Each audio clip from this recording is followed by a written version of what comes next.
Welcome back, Truth Seeker.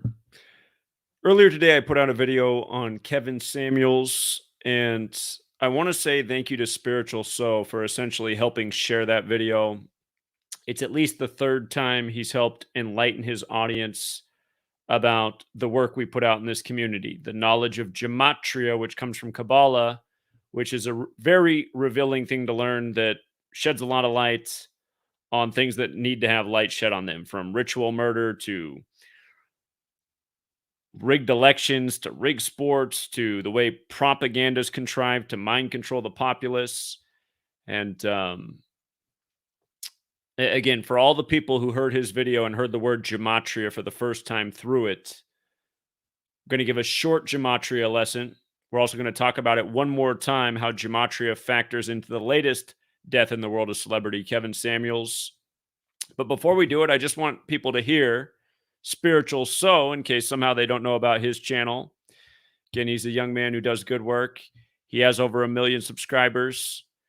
I did say this morning that if you have over 1 million subscribers, you're probably not a legit channel. If there is a channel with 1 million subscribers that's legit, it's got to be Spiritual So, because again, he's the only guy, that's ever helped bring attention to this work. And if only all the people with a big platform help bring attention to this work. And I got to admit, for Spiritual So to bring attention, I mean, it is somewhat of a risk. My channel's been deleted 20 some times for sharing this knowledge. And as big of a platform as he has, that there could be a team of censorship police at Google that, they could hit the kill switch on his channel. So anyhow, I do appreciate him sharing the work. And I want to play this clip. This is what he uploaded today. And it's around the 7-minute mark in his video titled Kevin Samuels. And before we play it, let me just switch the audio settings real quick so he comes through nice and clear. And one moment. Okay, I think we got it. So this is Spiritual So. Again, the first time he gave his audience the heads up on the knowledge of gematria was after Kobe Bryant's death. And I think he brought a lot of new people to the work with his recommendation. And I know he's mentioned it a time or two in between, but here's the latest today. So here we go. One of the things that I told y'all when Kobe Bryant passed away, you need to learn gematria. When it has something to do with deaths, learn gematria. Letters, numbers, rituals. Most of these celebrities don't be dead. And when you learn gematria, nigga, you would be watching the NBA playoffs and they'll show you a little quick highlight or some stats of another player. If you learn how to break down gematria, letters, numbers, ABC as easy as 1, 2, 3. When you learn this shit, you got the keys to the universe. You have now mastered the ability to read through the deception that they be giving us on all of these platforms. Numbers, letters, all the numbers be attached to deaths. Nigga have 42 points and 10 assists. If you add those letters and numbers up, 42 equals nigga in gematria. Another thing, I ain't gonna really get too deep in that. You need to learn gematria. When I was looking up gematria with Kevin Samuels, the deaths, the timing of his deaths, the year he was born, the interviews he did with Future, all of this shit is attached to a ritual. I have seen Kevin Samuels doing this a lot. Is he a Freemason? Who the fuck knows? All these niggas be Freemasons. All these niggas is sellouts. That's why I said, why the fuck is people so mad at Kevin Samuels? He wasn't religious. He wasn't a truth seeker. He was just talking about the hoes. Who gives a fuck? And 9 times out of 10, how the hell is all these girls mad at him?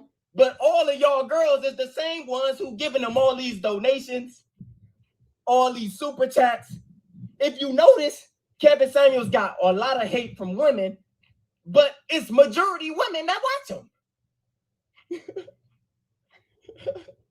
I only knew from Kevin Samuels for doing my research on a lot of his shit recently, today and yesterday, and seeing viral clips of him talking about women. I will admit, Kevin Samuels was getting pushed to destroy women. Pushed by who though? I don't know. What made Kevin Samuels who he was the viral clips he had roasting women. He'd tell a girl, if you're not fit, you don't have a gym membership, and you don't eat healthy, you're not worth being with long term. Facts. But a bitch who don't have none of that, they wish he'd die because he hating on us. The last thing I'm going to say is this. Learn Gematria. I told y'all this when Kobe passed away. Y'all would have knew the truth about Kobe back then. This way, when one of your favorite celebrities die, you won't be affected by it because you know it's fake. You know it's a deeper ritual attached to it. We in the Matrix, man. We in the Matrix. It's not real. This is not the real world, bruh. Anyway, take care of yourself. Protect y'all energy. I've been on Patreon for the past couple weeks. I haven't been on YouTube. I've been posting strictly on Patreon. I just took a quick vacation for myself to get away from social media. And I came back when I found out this nigga Kevin Samuels just died. Time for me to come back and speak some shit. Anyway, take care of yourself. Don't tell nobody your plans. Keep growing. Keep focusing on yourself. Bro, listen. Take care of yourself, man. I love y'all. Spiritual Soul signing out, bro. Okay, so again, telling his audience to learn Gematria, and that's what's key to me. You know, the fact that he's sharing the word, again, a word that almost nobody has ever heard of. You know, I didn't hear about it until I was 30 years old. And most people this day have still never heard that word once in their life. They might not even know how to spell it at first, but at least now they got a clue. They got a way to type it out, try and find it. And if they do look hard enough, they will definitely find it. And again, he's saying to his audience, learn Gematria because then you'll see through the rituals. And if you're like, what does that mean? We'll talk about it in regards to Kevin Samuels. We'll also go back and talk about it in regards to Kobe Bryant. And I'll show you where you can download my ebook for free, where it has a gigantic chapter on Kobe Bryant's death. I can also share where to download my first book, where I talked about Kobe Bryant before he died. But again, what is Gematria? Let's again just start. You know, in case there's new people out there tonight who are searching Gematria, spiritual soul, trying to figure out what he's talking about. Let's start with ABC is 1, 2, 3, the building blocks of this code. Where does this come from? Again, Gematria is the practice of coding numbers into words that comes from Kabbalah. Kabbalah is Jewish mysticism. It has there's a series of books that were written, you know, in relation to Kabbalah, but one's called the Book of Formation, and the opening page of the book says God created the world with numbers, letters, and words. And if you read what Gematria is about, it's about pairing words that have natural relationships and matching numerical values. And again, this goes back to ancient Hebrew. If you don't know Hebrew, every letter's a number. Ancient Greek, every letter's a number. And these are old world practices forgotten about by people of modern times. And again, that's because in our years of slave school, they didn't teach us about anything our ancestors used to learn. They didn't teach us any occult knowledge. Pretty much all of this stuff's been preserved by the secret societies. And anyhow, the most simple form of Gematria is known as Simple English Gematria. And on this calculator, it's referred to as English Ordinal, which just means the order of the alphabetic letters. A is 1, B is 2, C is 3, D is 4, E is 5, up to Z, the 26 letters, 26. But the true name of this cipher is Simple English Gematria. And I want you to see when I write out simple, it's 74. When I write out English, it's 74. When I write out Gematria, it's 74. So that is the cipher. The simple cipher, every value is 74. And traditionally, this is a Jewish practice. And notice Jewish is 74. And occult, meaning hidden, is 74. And you heard Spiritual Soul mention, you know, Masons. Modern Freemasonry is a Jesuit creation. It was created in the banking district of London, where Masonic is 74, so is London 74. And here we are in the United States of America, a nation where the capital city is known as the Masonic City, named after the Freemason George Washington, where the first Jesuit university in the nation is also there, and it's named after George Washington as well, Georgetown. But the Jesuits created modern Freemasonry. And again, in the nation's capital, you have the Jesuits and the Masons. The Jesuits are short for Society of Jesus. And notice, Jesus is 74, like cross, like Messiah. The story of Jesus is called the gospel. Parables, they're all 74, right? You see that? All these words that we've written out are 74. How about this nation's birthday? What day is it? Is it 7-4? Is it 7-4? Holiday is 7-4, which means holy day. And Jesus has some holy days. The Jews have some holy days.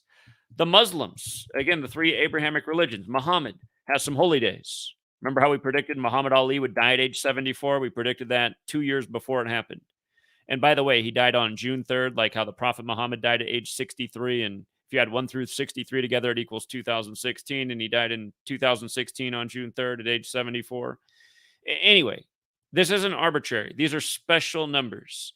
And again, Gematria means geometry and language. It's also Jewish numerology. And there are books out there on the meaning of numbers in Judaism. But 7 represents divine completion, 4 represents foundation. And again, this is a spiritual teaching. In a way, you read those numbers, it's like the divine foundation. So this is the most simple cipher. I learned about this from Manly P. Hall's The Secret Teachings of All Ages. He was a Mason. And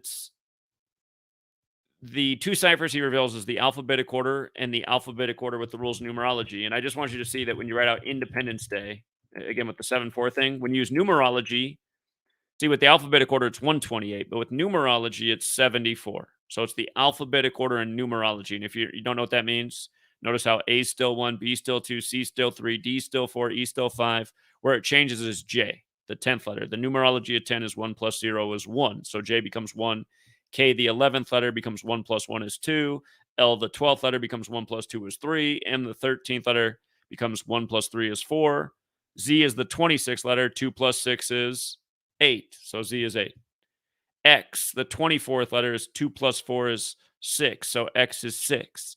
Think about XXX in this cipher, 666, right? Okay. So the other half of the code is just running the alphabetic order in reverse and running the alphabetic order in reverse with numerology. And you just heard Spiritual Soul make the point about 42 and it representing the N word. We're going to talk about why that is the case, because it is true. But first, just understanding the 4 base ciphers. Independence Day, when you run the alphabetic order in reverse, is 277. And what's interesting about that is that's the 59th prime number. And if I write out Freemasonry, you see that it equals 59. 59 is the 17th prime number, and the word Mason equals 17. And modern Freemasonry was created in 1717, 59 years before Independence Day. So again, all of these ciphers are related. And with regards to Jesus equaling 74, notice when I write out Jesus Christ, it also equals 74 when I run the alphabetic order in reverse with numerology. Notice how the name Kevin also has the 6174 in it, like Jesus and cross. Kevin Samuels. Notice how it overlaps with Jesus Christ. And I'm not saying Kevin Samuels is Jesus Christ, but I'm going to explain to you why the same patterns persist. Jesus Christ and Kevin Samuels are the exact same with the alphabetic order with the rules of numerology, and the reverse alphabetic order with the rules of numerology. 151, 43, 74. And in the Bible, the only physical description left of Jesus would make you think that he must have been someone at least somewhat of African descent, because he has darker complected skin and a physical description of hair that's like wool. And the other thing is, if you're not familiar with the Bible, the New Testament is the Christian section, which begins with the story of Jesus, ends with Revelation, where Revelation 1:14 has the physical description of Jesus. But out of these 4 ciphers, what's considered the most pure cipher is the dark blue one. And if I write out New Testament, it equals 42. And the New Testament begins with the 42 generations to Jesus. So 42 relates to Jesus. Jesus has this physical description of a black man. And notice, Black History Month is February. February is 42. The N word, and written out, equals 42. And again, all these ciphers are important. All these ciphers are important. I got to show you something. Shout out to Caleb. Whoops, wrong website. Hold on. Remember Family Matters with Steve Urkel? I just want you to see how this comes together and how all of these ciphers get used so often in rituals. So, Family Matters, 42nd episode deals with somebody spray painting the N word on the locker. And here's more of this. This episode was called Fight the Good Fight, and it debuted March 1st, 91. And if I'm not mistaken, this is 2 days before the Rodney King beating on March 3rd, 91, 3-3. Police, masonry, order, secrecy, federal, they all equal 33 in the most pure cipher. Race war equals 33. The riots for George Floyd started on 33rd Street. Again, this stuff happens all the time. Trayvon Martin got buried on 3-3. But anyway, 42nd episode comes out on the 60th day of the year, and Fight the Good Fight equals 102. Look at how the N word goes with 60 for the 60th day of the year, 42 for the episode number, and 102 for Fight the Good Fight. And look at the word slavery.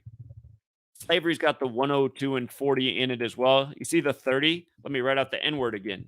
The N word also has the 30 in it. With regards to slavery and N word both having 102, do you remember what just happened on the 102nd day of the year? They said a black man shot a bunch of people in a subway in New York City.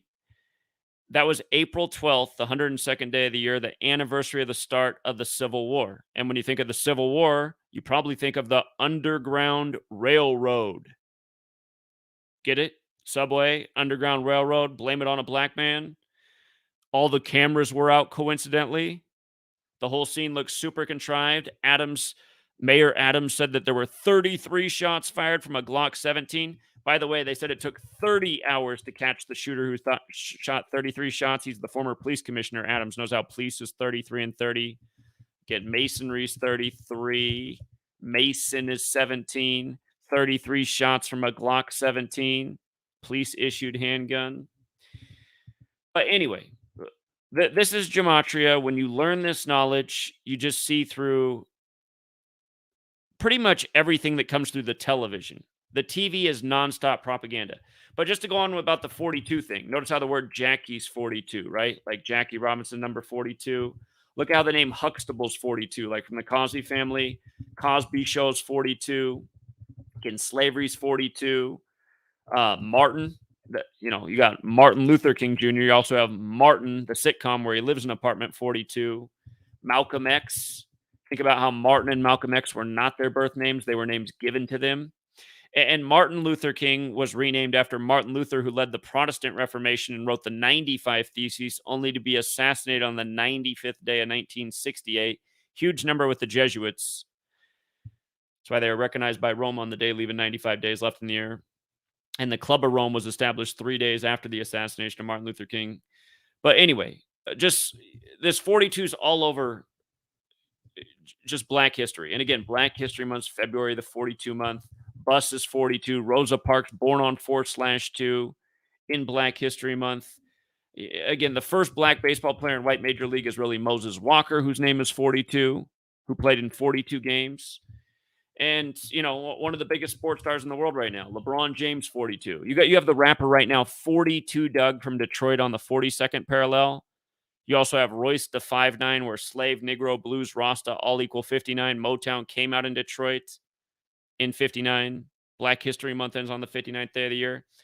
But LeBron James, 42, not arbitrary. Again, the whole thing about the Warriors and Cavs, the 4 years in a row that they met in the finals, it was all about 42. And Nate Thurmond, who played for both teams, who had his number 42, retired with both teams.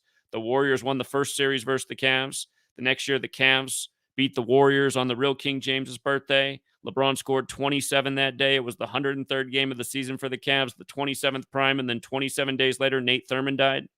The word rituals, 27. But again, Nate Thurman, who wore 42 for both teams, who was the riddle. Again, if you guys weren't here, I before the Warriors and Cavs ever met in the finals, I said why it was going to be Warriors and Cavs that year, what it had to do with Nate Thurman, 42.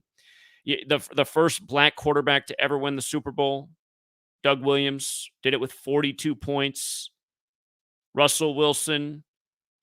Russell Wilson represents the Seahawks, the 42nd state, the second black quarterback to do it. And then the third was Patrick Mahomes, who had 42 pass attempts in the game. And notice both games he won last year in the playoffs are both big 42 rituals. Representing Missouri, where the Michael Brown thing popped off, Black Lives Matter, where Missouri's 42 and so is Ferguson. Got the Jesuit University right there. For the record, the Jesuits who've coded this number all over black history and who hate black people, that's why there's never been a black pope. Jesuits also 42. And in that same cipher, so is Georgetown, 42. And again, Georgetown's named after the Freemason George Washington, and Freemasons 42. Outside of these base ciphers, the Freemason logo is a capital G. There are other ciphers, like Sumerian gematria is multiplying the alphabetic order times 6. So when you multiply G times 6, it's 7 times 6, 42. So the Freemason logo, G can represent 42. Another cipher is where capital letters matter. So notice when I write lowercase g, I'm going to put up this cipher up here. It's called Francis Bacon.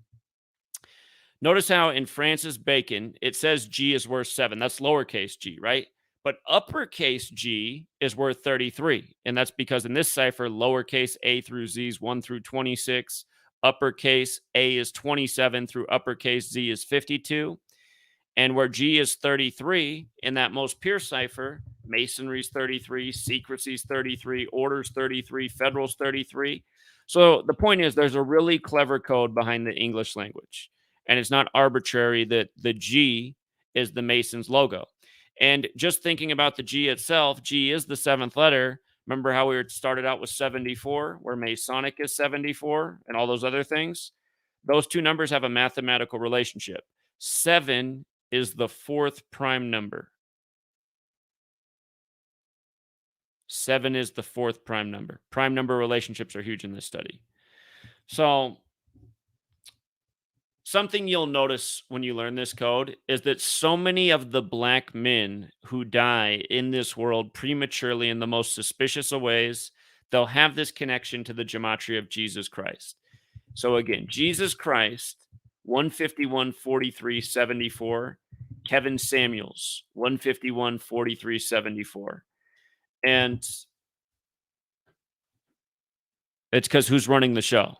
The Society of Jesus, where a concept in the language, or not in the language, but in the religion, is that human sacrifice is part of God's plan for a better world. And again, I mean, this is a twisted interpretation, but these people are twisted.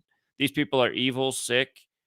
Keep in mind, sometimes when these celebrities die, I don't think they're really dying, but obviously sometimes they are. And in the case of Kevin Samuels, I don't know if he's really dead or not. But regardless, it doesn't matter. Either way, what's being done is evil. And you have to understand who's doing it and for what purpose and why. And again, if you've ever heard the term the cabal, which comes from Kabbalah, which means the secret, political faction, the secret, power in the shadows. Again, it's the Jesuits. We're on their calendar. English is credited to a Catholic monk. All of this stuff's been in motion since the 16th century. Again, if you don't know the historical timeline, the calendar we're on came out in the 16th century. English was standardized the way we speak it in the 16th century, and all came about a half century after the Jesuits were created in the earlier part of the 16th century. So, with that said, now that you know the code, let's again go over the death of Kevin Samuels and look at some real familiar patterns here. They started out by reporting that he was 56 years old. They've now changed it to 57. And I mentioned this morning that if he's really born in 65, he should be 57. But we know why they're reporting 56. Again, this is a hallmark of the Society of Jesus. And by the way, from his March 13th birthday to his death was his 54th day of his age. Jesuit Order is 54. Society of Jesus is 56. They're the same thing. Two different titles, one less formal, one more formal. The more formal title, the Society of Jesus. The less formal, the Jesuit Order. But you'll see these numbers come together a lot. 56 and 54. We talked about this morning. Black Lives Matter, which is a Jesuit operation. Again, the Jesuits are about divide and conquer. They're behind all the divisive agendas. You just think about right now, what's divisive in the news? The answer is the Jesuits are behind it. Black Lives Matter, one of these operations. And I wasn't aware of this morning, but this guy went by the title Dr. Kevin Samuels, and look at what it equals, 56. And notice how these are all in that most pure cipher, the alphabetic order with the rules of numerology. So again, Society of Jesus, a man with the Jesus Christ encoding in his name. And you know what? There's only 2 months in the year that have the connection to 42. When I first started this back in 2013, I thought there was only one because in 2013 I never ran the alphabetic order in reverse. I didn't realize that was the other half of the code. But February is Black History Month. The other month that equals 42 is May, and he's dead in May, right? He's dead in May, May 5th. And by the way, dying on 5/5, interesting date. Notice how when you run the alphabetic order in reverse, God is 55. It's also 10. And if you add 1 through 10 together, it equals 55. 55 is also the 10th Fibonacci number. The Fibonacci numbers are said to be the numbers of God. But what's interesting is when you run the alphabetic order forwards, Satan is 55 and 10. You know, in the Bible, it communicates that essentially, you know, Satan is in control of this world, the prince of the air, kind of the god of this world. And I know Ozzy Osbourne has a song about this. Marilyn Manson also has an interesting song if you want to look it up. It's called Say 10, Sayten, like the number 10. And the song goes, when you say God, I say 10. And again, God and Satan both equal 10 and 55 and 10 have a mathematical relationship. This man's dead on 5/5, right? And with regards to the Society of Jesus and the Church of Satan, which just turned 56 years old on April 30th. And that day you had the famous country star singer die, Naomi Judd, right after the 56th Country Music Awards. And then on the anniversary of the establishment of the Illuminati was the Country Music Hall of Fame that she was entered into the very next day. And that was the anniversary again of the establishment of the Illuminati, which was founded by the Jesuit Adam Weishaupt to bring all this together. But anyway, just going through the rest of the ritual. Again, understand it's the Society of Jesus. He did this healing together with Dr. Kevin Samuels and Future the Rapper on February 8th, a date that can be written 8-2 or 2-8. Notice how healing together is 82, like 8/2, or February 8th, 2/8, as we more commonly write it in the US, with Future 28. And again, from that interview on February 8th to the death on May 5th, as it was reported, 86 days later, where 86 means to get rid of. Jesuits, the plural's 86. Human sacrifice and blood sacrifice is 86. And you see right here, Future takes advice from Kevin Samuels in Worst Day video. Future sits down with dating advisor Kevin Samuels and is asked how much he spent on women in Worst Day trailer. Notice how Worst Day has the gematria of 125, and notice what day he died, May 5th, the 125th day of the year. For some people, dying might not be their worst day. It might be the greatest relief there ever was.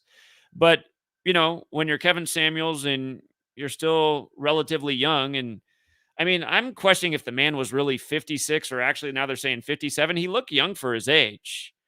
You guys told me I need to watch more of his videos, so I did take the time to watch his Vlad TV interview today, and he did talk about how he had a cancer battle in his 20s. I think he said Hodgkin's lymphoma, if I remember right.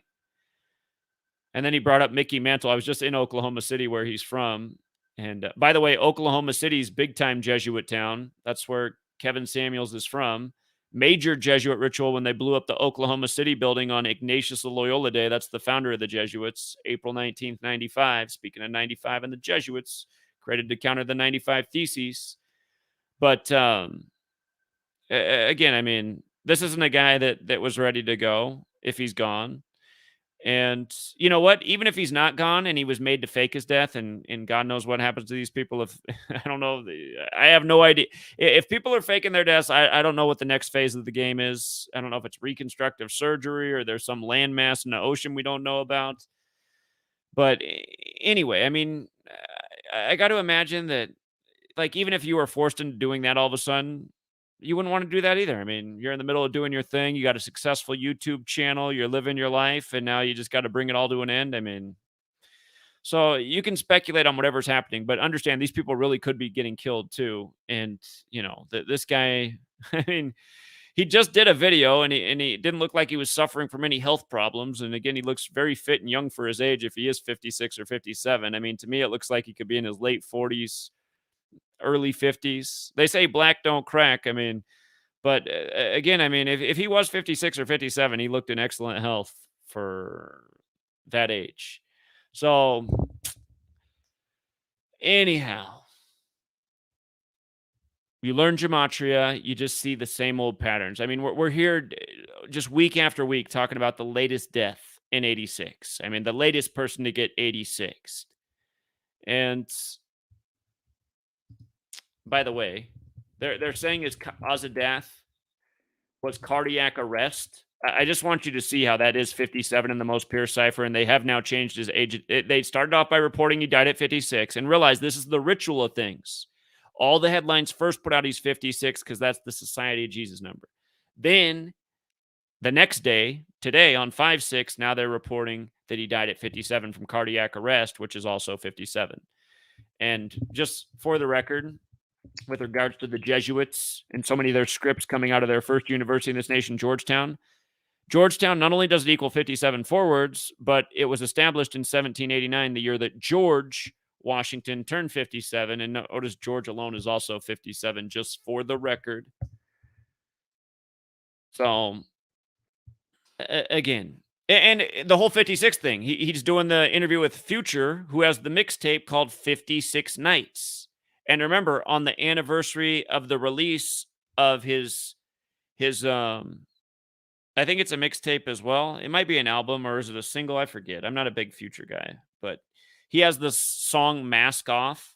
And on the anniversary of Mask Off, that was the day that the ruling came from the judge that ended the mask mandate in airports. The mask could finally come off on the anniversary of Future's Mask Off. I mean, come on, think about it.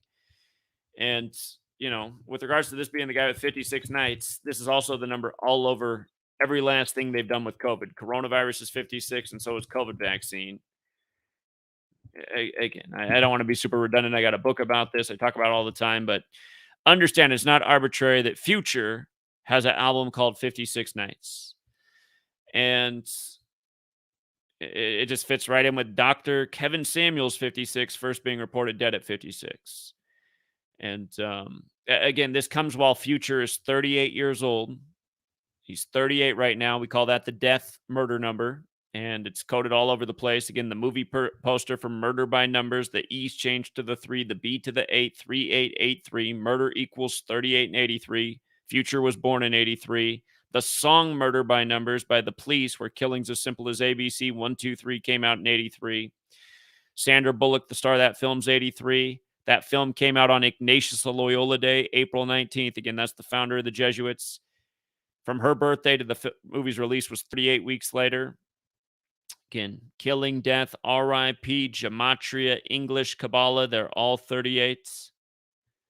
There's another story out there by Agatha Christie called The ABC Murders, 56 and 79. The word murder alone, 79. Take a second look at that movie poster. The letters changed to 3 and 8, but the orange numbers around the words, 7 and 9.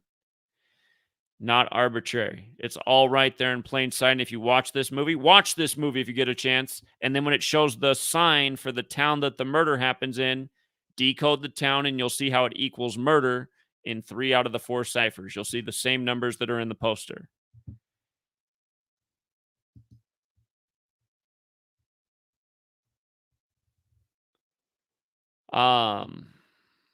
And then this is the other big thing. He's part of this fraternity out of Bloomington, Indiana, and it's Kappa Alpha Psi, which equals 55 in the most pure cipher, and he's dead on 5/5. And from the anniversary of its establishment to his death was the 121st day of that fraternity's current age. And the most simple cipher, blood sacrifice, is 121. And again, dead 86 days after the future interview.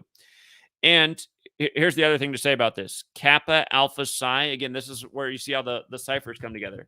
Kappa Alpha Psi, it also has this 71 in it. And notice future has the 71 in it. And notice Healing Together, the name of the show they did, also has the 71 in it. It also has 251, which is the 54th prime, and he died on the 54th day of his age. It also has 154 in it, like Ritual Sacrifice. Well, 154 and 251, I guess, just like Healing Together.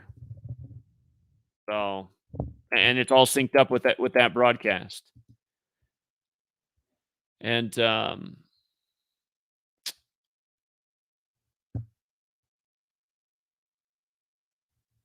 with regards to where the fraternity was founded, Bloomington, notice it's 55 in the most pure cipher as well. And it's also 136, which is the 16th triangular number. And I forgot to put the screenshot in here. Here, I bet I can pull it up again. Evan Samuels, Alpha Kappa Psi, May 16th. Okay, so you can see it right here. How Kappa Alpha Psi changed my life. Look at what day it's posted. May 16th. That's the 136th day of the year. It's also the 136 is the 16th triangular number, like how it was on the 16th of the month. Don't forget in March Madness, the first time a 1 seed beat a 16 seed when University of Maryland, Baltimore County beat Virginia the year before Virginia won the Rig Championship. That was the 136th time a 16 seed played a 1 seed, and that game was on March 16th. But anyway, May 16th, 136th day of the year. And it goes, and again, that's the day he's talking about it, right? It's the day he's talking about it. And it's from Bloomington. So yeah, I mean, well, like we also talked about, his channel was created on the first day of the Jesuit Ignatian year, May 20th in 2015. And again, his first video is promoting a cologne Tom Ford Black Orchid, which is the same as the Jesuit order. And again, all the headlines at first dead at 56, and then it updates to 57. And again, they're saying dead from cardiac arrest, another 57. So, now here's the next thing. So we've covered Gematria, and again, you learn this code. You can just see through celebrity death after celebrity death. Never forget Kobe Bryant. Again, Kobe's is just, I mean, there's something to say about every cipher, but again, Kobe died at 41 on his 157th day of his age while traveling from Catholic Mass on the 41st day of the Pope's age at the time, who's the first Jesuit Pope. And again, there's something to say about all these numbers, really. But if you go in the description of my video where it says download ebooks for free, you can download my books for free. You're welcome to buy them too. It's $5 for the ebook version, but you can also download them for free. Some people don't have an online credit card or money or are skeptical. Again, the reason I make the books free is just because I want people to have the knowledge. So, like, if you're a skeptic, take the time to read the books. You know, read the chapter on Kobe's death. It's in the Number Games book. And there's just no way all this stuff's a coincidence. You wouldn't believe how many 157s are coded into the death of Kobe Bryant. It's ridiculous. It is ridiculous. It was foreshadowed in so many ways. It's just, there's no way it's an accident. It's a sick ritual. Dead at 41 on the 157th day of his age. And you know how his daughter was 13, right? Notice how LA is 13 forwards, 41 in reverse. He's dead at 41. She's dead at 13. 41's the 13th prime. Add it together. 41 plus 13 is 54. They're dead the Sunday before Super Bowl, 54. Kobe Bean Bryant's 54 and 81. He died 243 days after Jerry West's 81st birthday, 135 days from Kanye West's birthday. They had the Nike short film, The Black Mambo, that ends with an exploding helicopter, where the tagline on the movie poster equals 157, plus so much more. But again, dead the Sunday before Super Bowl 54. Don't forget he scored 81 points in his 666th career game. Kobe beating Bryant 54-81. Him scoring 81 in the 666th game. Look at how Mark of the Beast is also 54 and 81. You know. But okay. I might even take some calls on this. I did have a lot of people who left comments that they didn't think it was fair what I said about Kevin Samuels, because I admitted I didn't really know much about him, but I watched about 20 or 30 minutes of his latest video, and I didn't like what I heard. And it seemed like it was just more negativity for a community that doesn't need any more negativity on such subjects. And it seemed quite hypocritical, his little advertisement for his cologne and what he said, in light of, it's like, again, he's trying to, so, I mean, there's just a few things that don't make any sense. How are you going to be a relationship coach when you've had two marriages that failed? One lasted a year. I listened to him in his own words in his Vlad TV argument. His first marriage lasted almost a year, so not even a full year. And his second marriage lasted almost 3 years. Not very long, but pretty typical in today's society. And again, that's because we live in a society where, we're raised with bad values, and we're very self-centered, and we don't have a lot of cooperation skills, or even like skills of like coexisting in a family, a healthy family, because it's just so hard to find these things at this day and age. We're mostly all people that are raised by the state in slave school while our parents are off at their slave job. And in slave school, we're learning to compete with each other, to stand out from one another, to do better, to be more popular. We're learning a bunch of superficial materialistic values, and we're not learning how to coexist and cooperate. I mean, it's just not happening in our society the way it's set up, and it's by design. They give us that phrase all the time, and we don't see the sick joke of it. United we stand, divided we fall, but we're always taught how to be divided. But anyhow, because so many people have said that, I got the perception that he just seemed like another person that's been promoted on the tube to actually put bad vibes and bad information and bad ideas into people's heads. But again, he's supposed to be some relationship coach and teaching people how to have, I guess, apparently successful relationships, but he doesn't have one himself. And then the other thing is in the middle of his little spiel, then he gets into how, like, if you get my cologne, women are going to want to fuck you in 5 seconds. And it's just like, well, that's not the way you want to be picking up women. Well, maybe some guys do, but that's not going to be the way that's going to be a lasting relationship. No lasting relationships built on having a nice scent and instant sexual relationship. That's, haven't you listened to, you know what? Just speaking of 56, and what I was about to say, let me do it this way by pulling it up here. John Fletcher, Houdini rapper. What age did he die at? He died at age 56, right? Again, Black Lives Matter 56. But have you ever heard the song Friends? They became lovers before they were friends, and that's why the relationship ended so fast. But notice, from John Fletcher's birthday to the death was 199 days, which is the 46th prime, which goes with Houdini and Sacrifice and Genesis 46. And again, I'm telling you, there's a million examples out there like this. But, I mean,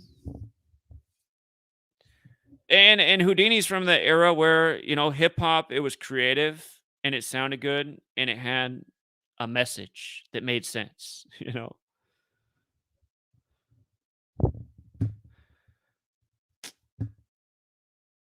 So, and by the way, John Fletcher had the 56 in his name too. And do you remember what else was wrong about this? Again, coronavirus is 56 and COVID vaccines 56. And right after he died, then Snoop Dogg, who ended up performing in Super Bowl 56, and his mom died right before that by the numbers. Snoop Dogg's mom died 112 days before the Super Bowl, and both Snoop Dogg and Super Bowl equal 112. But do you remember how right after John Fletcher died, then Snoop Dogg was doing the Corona commercial to Houdini's friends? How many of us have them? I mean, you guys, this is why you got to learn Gematria, because you just see how evil and sick It is, and it's just all around us. And by the way, Snoop Dogg's whole "Murder Was the Case" thing, that murder was 56 days from his birthday, and if you've seen that music video for "Murder Was the Case," the actor they got to play the devil, they got a 56-year-old man to play the devil, and again, Church of Satan's 56. And at the go watch that music video and pause it at the 56 second, and tell me what's happening in that music video at the 56 second. But anyway, Kevin Samuels, you know, how can you be giving out relationship advice? You haven't had a successful relationship in your lifetime, even by your own admission. B, how are you going to be inserting advertisements when you're talking about healthy relationships and you're like, get my cologne? And it's just like, that's not good advice.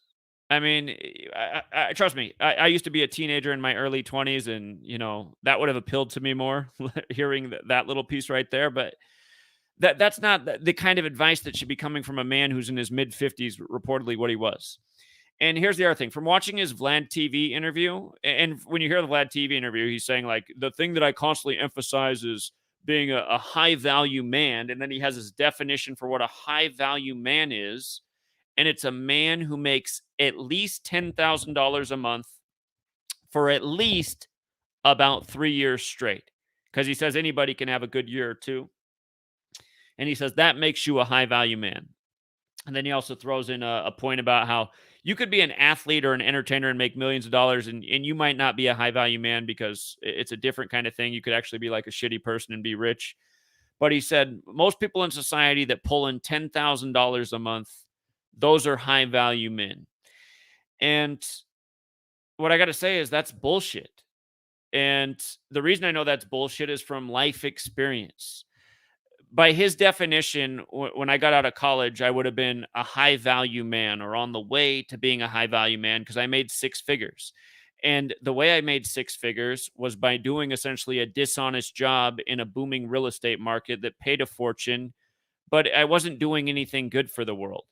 And the thing is, when you go to work and you do a job that you know is wrong, but you do it because it pays well, then you start having, you can, unless you're a sociopath, but you'll start having like internal conflicts. And those don't make you feel good. And again, you can't evaluate somebody based on how much money they make. I mean, there could be a high value man that makes 10,000 a month and works an honest job, and he built up a great business, and now he makes 10,000 a month, and he worked real hard to get there. That's a different story. But the point is, you can't just make these. I mean, he's just being like saying like, if you make 10,000 a month and you do it for a few years straight, you're a high value man, and that's a good strong man, and the kind of man that gets a desirable woman. And there is an element of truth to that because women are attracted to safety, and women are materialistic a lot more so than men, and they will look to men who have nice things and dress nice. And for the record, you guys, the reason I always dress like shit is because I don't want my channel to be at all about materialism. My channel, I'm not trying to appeal to people who are out there looking for that. I mean, there are people in the world who are like, oh, I'm going to listen to this guy because he dresses nice. And some people tell me I should dress nice because then a lot more people would take my message seriously. But again, I don't want it to be that way. I want people to just recognize, like, not look at me for a material reason, but just look and say, what he's saying is interesting. I need to look more into this. What he's saying is making sense. How come I haven't heard about this before? I just want people to judge my channel based on the information, and that's it, not on my appearance. I guess you could make the argument that because I don't dress nice and I'm usually just in a white t-shirt and, a beanie or whatever, people might look at it from a materialistic perspective like, oh, this guy looks like a bum. I'm not listening to any bum.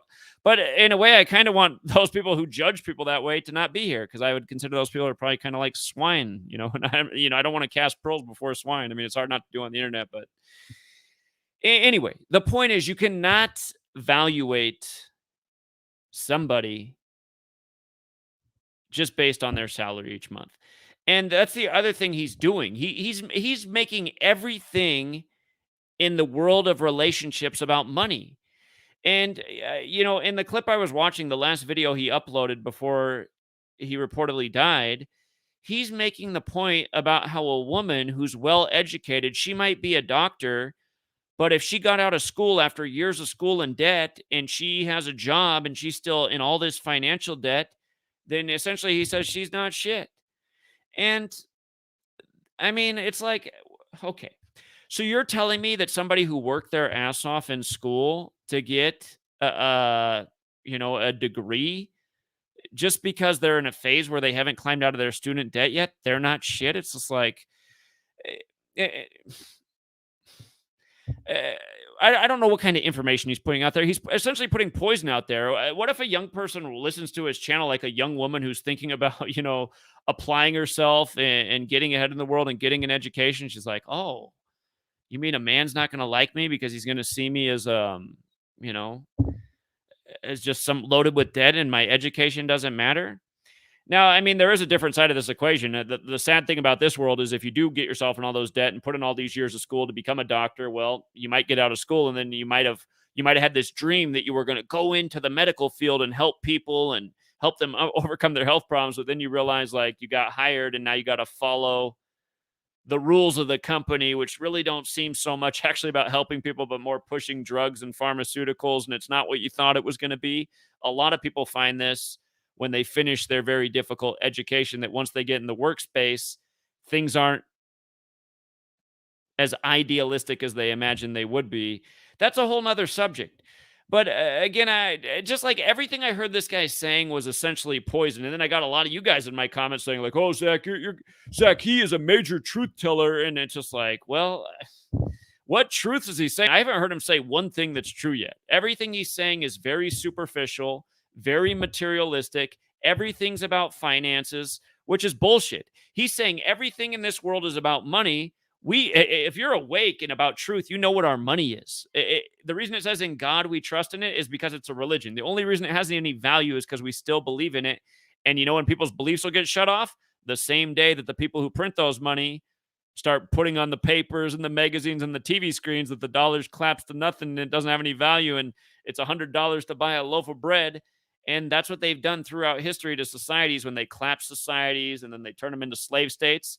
And in America, we need to wake up to this because that's been done to all sorts of Asian nations throughout the world. Take a good look at what your clothes say. What country is it from? Singapore, Bangladesh, all these countries that have been destroyed militaristically and essentially turned into slave states where people labor away all day. Like where Sweet Lady, where my lady's from Burma, food over there is cheap. You can still get food inexpensively, but man, you want to buy a pair of Nikes, you got to work for like 3 months. And funny enough that they're put together not far from her own country, but they can't afford any of that shit over there, you know?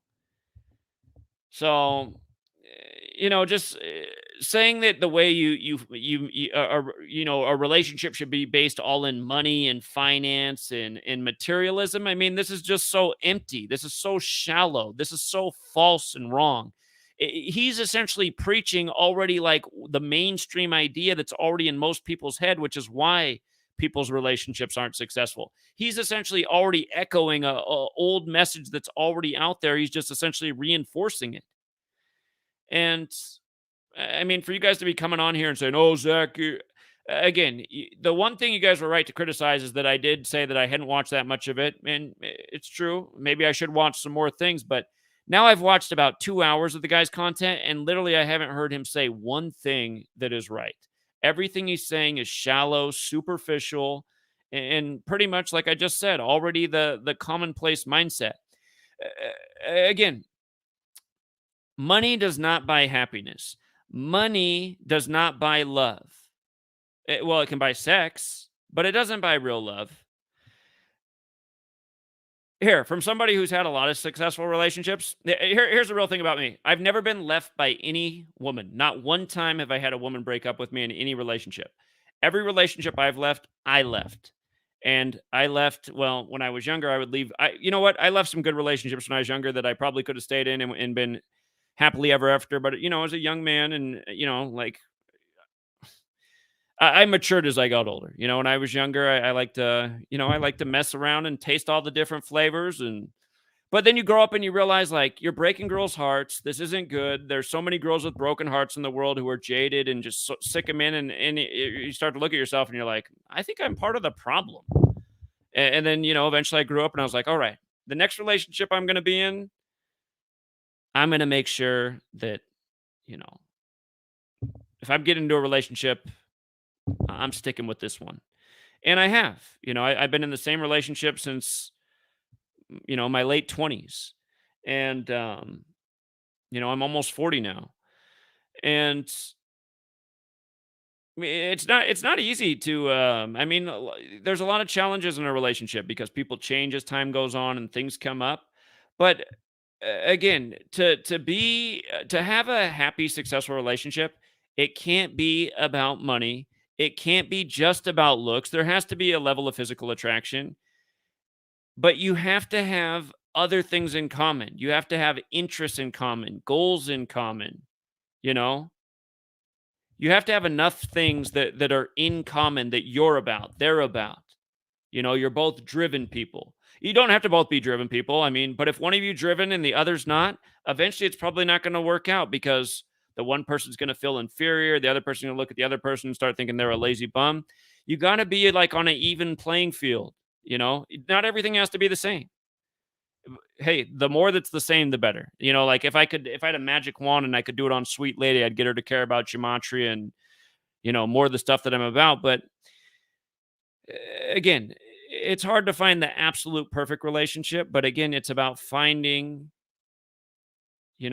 key qualities, things that are really important to you, like qualities that Sweet Lady has: hardworking, you know, very intelligent, honestly, the funniest woman I've ever known. Just funny sense of humor. I love how straightforward and direct she is. That's a hard thing to find in people, and a lot of people don't like that. But I'm straightforward and direct, so that works out for me. So she just has. Plus, she has traditional qualities that you don't find in most American women.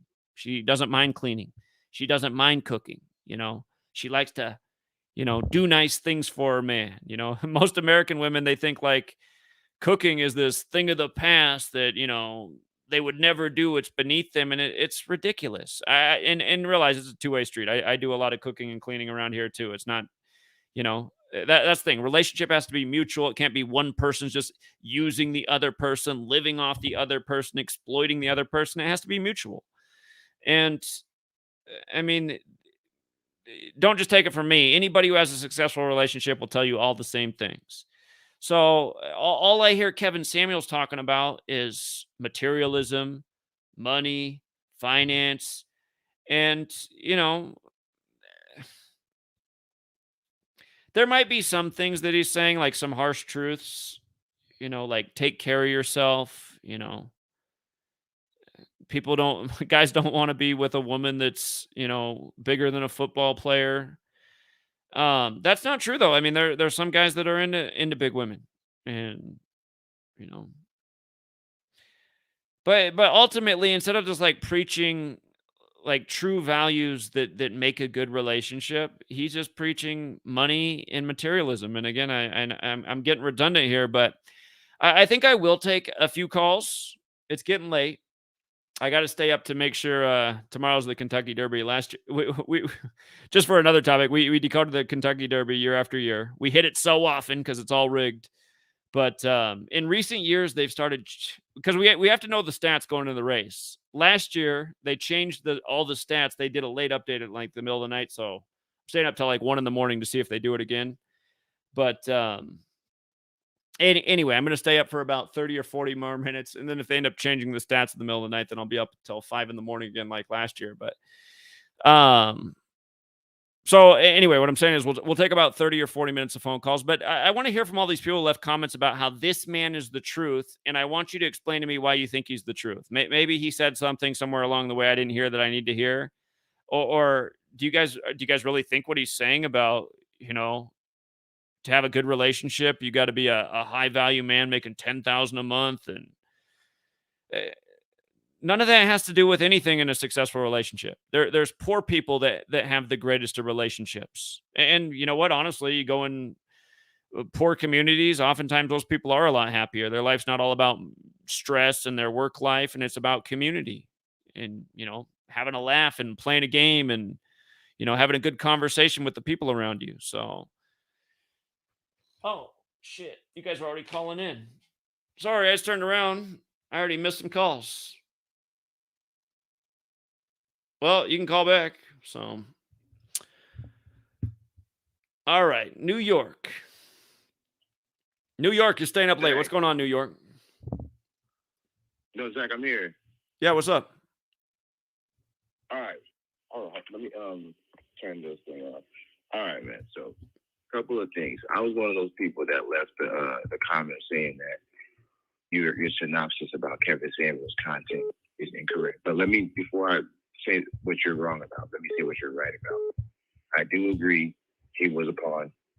I believe he was placed.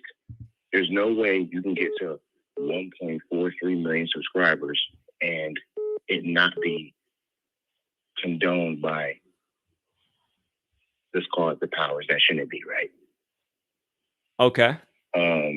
He had a lot of things. He was not the perfect guy, but I do believe that. Okay, so I'm just gonna be. I'm a black dude. His content was for specifically. He tried to make it for everybody, but it was catered towards black people because obviously we have poor relationship dynamics in our community, and a lot of us aren't getting married. But this is the issue. The women that were calling into his put in the comments, the women that were calling into his show were a specific type of woman that was looking for a specific type of man. And what he was trying to, in a way like you would talk to a therapist, how you would talk yourself out of your own problem. He would ask them the same questions. If you watch this, he has thousands of hours of content. He would ask them the same questions, right? And all the women would say the same exact thing. They would say, I want a dude who's 6'5". I want a dude who's making $150,000 plus. Basically, these unicorn men that don't exist in reality. So he would say, okay, well, this is a certain percentage of the population. And does this guy have to be black? And of course, these black women will say, yes, he has to be black. Okay, so he said, okay, so that's even less percentage of a chance you're going to find this guy. So if you want to find this guy, he asks them, what industry do you think that they work in? And these women won't even know the kind of job that the guy that they want would want. So he tells them, well, as an image consultant or a dating guru, whoever, he works with those people, he would say that I talk to these clients and this is what they want from a woman. And it will be these stringent requirements of a girl because these guys have the pick of the litter. And the women would get so upset because he says, you can't be fat. You have to be feminine. You have to be beautiful. You have to be 8, 9, or 10 and blah, blah. You have to come from a good family. And he was trying to convince black women that there's more value to a guy more than just his money. And he was asking women, and a lot of these women that had these requirements were women who were making $50,000, $60,000, $70,000.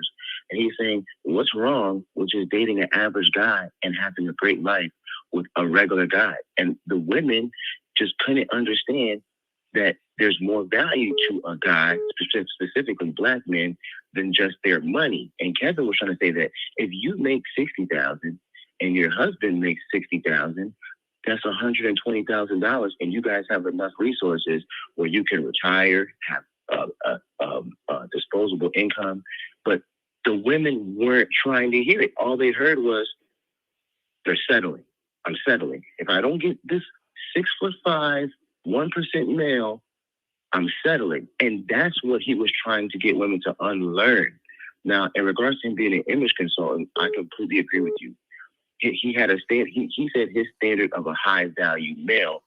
That was his requirements. But he was saying that he had two standards. It was a superficial standard, but he also had standards of character. But he was trying to show that when you had a comment earlier, you were saying like, okay, I want people to accept me for just my information. I 100% feel you on that. I'm like that too. But when you say you don't want to cast pearls to swine, and that's 100%, I agree with that. But sometimes if you're trying to convince the people of this world to hear you out, you got to meet them where they are. Not, they can't. Some people can't even see. If you're when I say high level, I don't mean high level like in a superficial. But when you're as smart as you are, Zach, you have to meet. That's why you cover stories with celebrity gossip and blah blah blah. Even though you know the celebs are nonsense, because you have to meet the people where they are. And Kevin Samuels sat up there in these suits and stuff like that. But ultimately, at the end of the day, he was kind of like a proverbial uncle to a lot of people. He said that he has a video called Things Your Dad Should Have Taught You. It's a very old video before he was really focused on women's content. One of the most important videos that any young man should watch. I'm real talk. It's so important because a lot of us, people that come from my community, they never had anyone to tell them like, yo, put some cologne on, how to bathe properly, because they didn't have a father, how to shave properly. In that video, he just tells you like, have this kind of suit. This is how you should dress in this occasion. And granted, I'm talking about on the superficial level. Obviously, we're beyond that, right? We're more enlightened than the average person. But, his content was important in a worldly sense. That's what I want people to understand about that. And it was difficult to understand that by him because his content is so long. It's 2-hour videos, 3-hour videos. But if you listen to him over time and see the progression, and on top of that, understand the delusion of the people calling. Think about how people call into your channel, and think about how delusional some people are that's calling into your channel.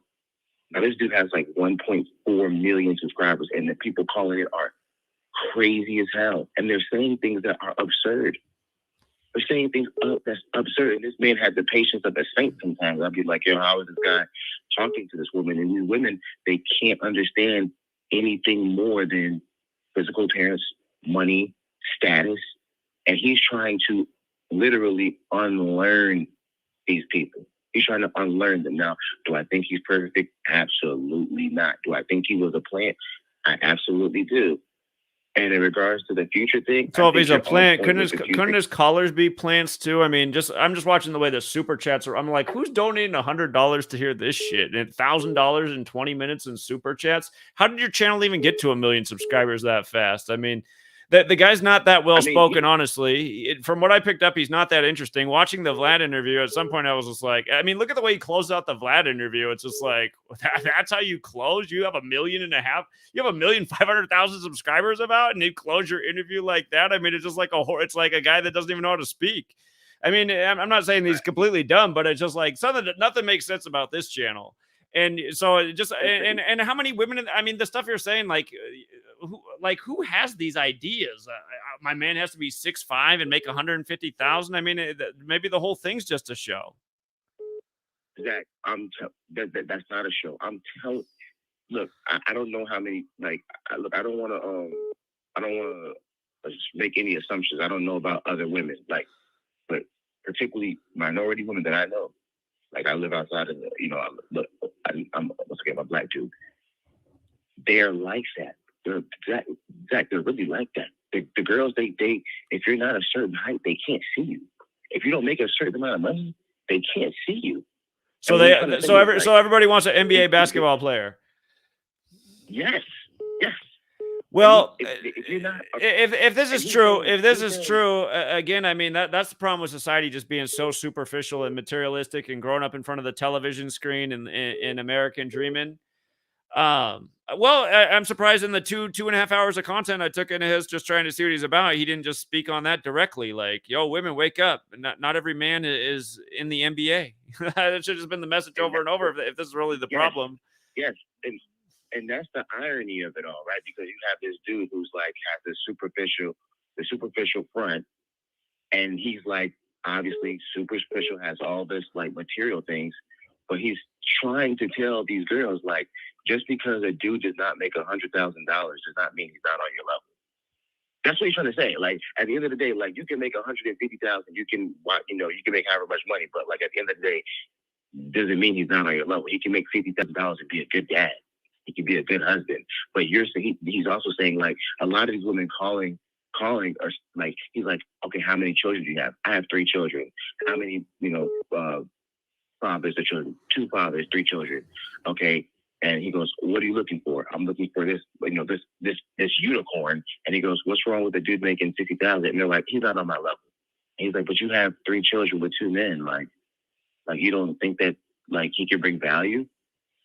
Like that, but granted, if you want to say that the callers are plants and stuff like that and all that stuff like that, you got me on that. I mean, I don't know. I'm just saying that from someone who's black, someone who's in that community, who sees a lot of delusion, there's a lot of women. Not all women. First of all, let's get that straight. I don't believe all women are like that. I'm saying that there is a huge amount of women out there that I'm telling you for a fact will rather die. They'll die alone. They'll die before they shack up with a dude who's making $55,000 a year. I promise you that. And they're unhappy. And when you have a community of people who are having less, well, those women are just going to stay single then, for the most part. But I don't think painting the picture that every woman's out for that is realistic. I mean, it's not a fact that it's every woman he's painting that picture. It's the fact that there's too many women who are like that in this community, in our community. We're not having kids anymore. We're not getting married anymore. We're literally not breeding ourselves out of it into a dangerous level. You see what I'm saying? Like, it's getting to a point where we can't even. We're not looking for relationship. It's all the women, not all, but a good majority of women chasing the same dudes. And if you look at the statistics, the top 10% of dudes are having sex with all the women. There's a lot of women out here that's not getting any ass at all because the women cannot see them. If you do not make a certain amount of money, you have a certain amount of status, they're not even checking for you, bro. I can't speak for other communities. I'm just telling you. In this community, a lot of women are like that. A lot of women are like that. And someone in the comments said, what community is that? Well, I don't know, Holly, where you're from, but I'm telling you, as a black dude, I'm telling you what it's like. So, I know girls out there that if your shoe, they'll look at your shoes, and if your shoes are dirty, you're automatic. Even if they think you're cute and your shoes are dirty, boom, you're out. You're out. You're out. All right. Well, I appreciate you giving that feedback. Well, let's get some other callers in. Maybe we'll get a woman to call in and explain it from her point of view. But I appreciate it. Thank you. No problem. All right, take it. All right, from New York to Arizona, 602. Hey, how you doing, man? I appreciate you having me on, Zach. This is Thoughts from Arizona. Yeah, what's up? So I was listening to talk about Kevin Samuels, and it's crazy because, like, I'm not a big fan. I'm not like a follower, but then again, everybody that I listen to with a grain of salt. I use critical thinking. I try to see what the message is and disregard the message because, again, I don't know these people. I don't know what they're going through. All I know is what they show me. You know what I mean?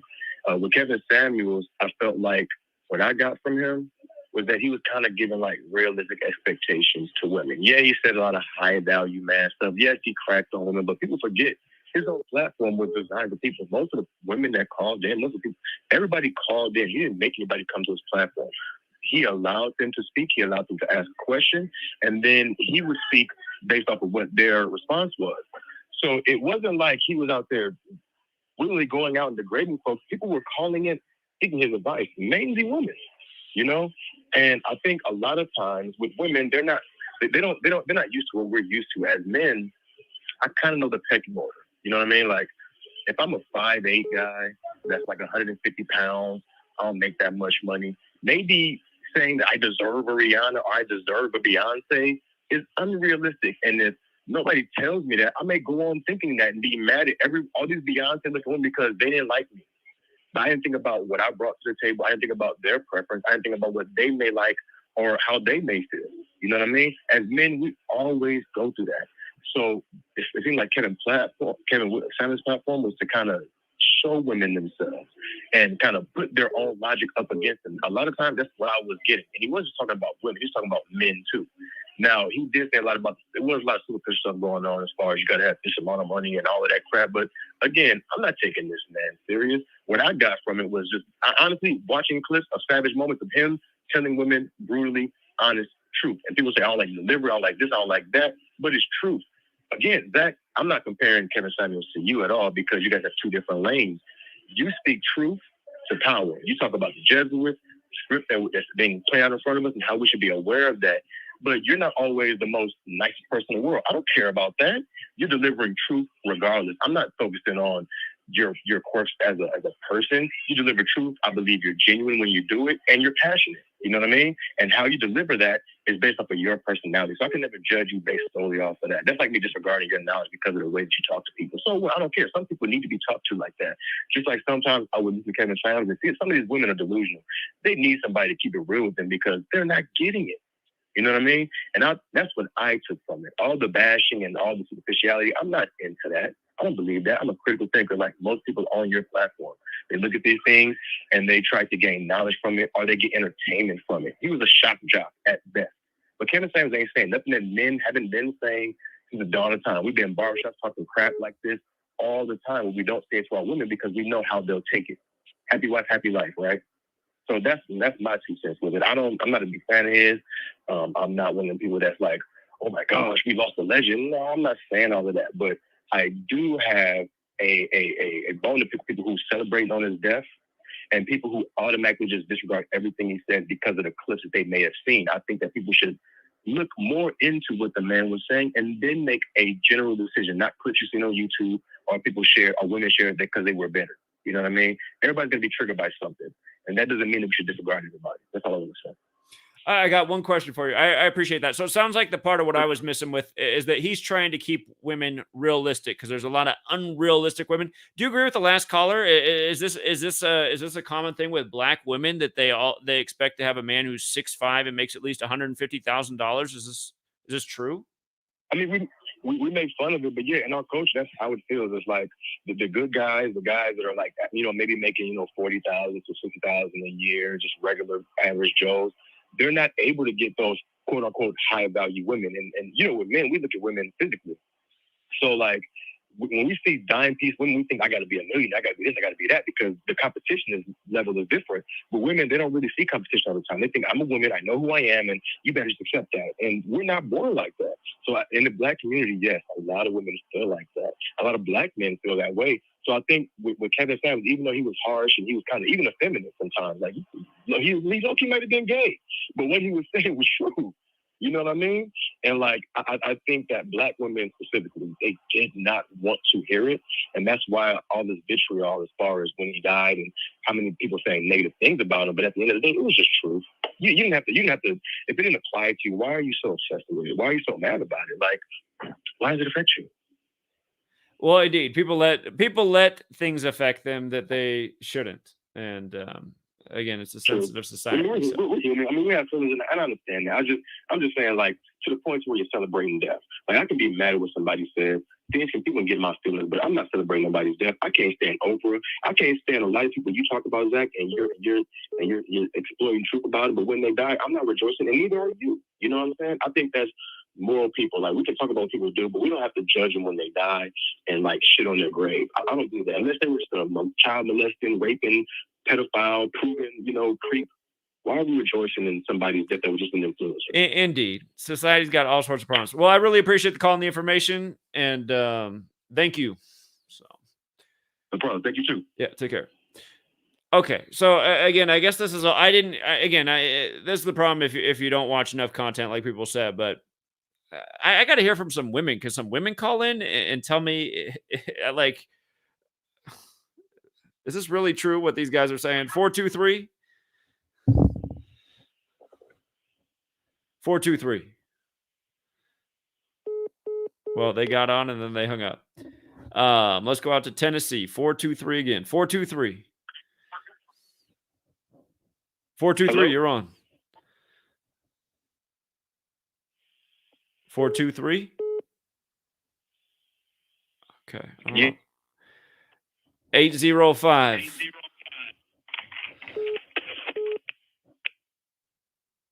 805. Hello?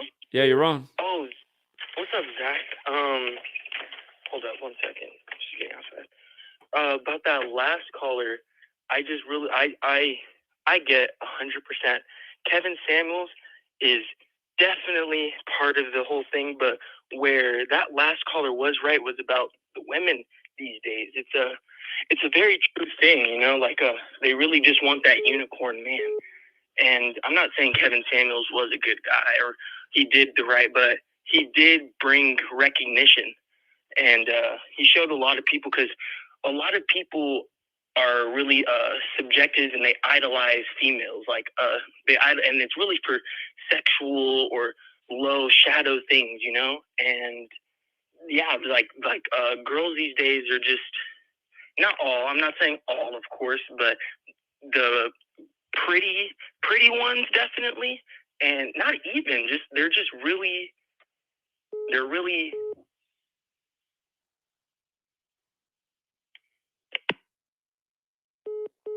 He decided to hang up for some reason. I don't know why he hung up. I was here. I don't know what happened. Maybe somebody came in and he needed to get off the phone. I don't know.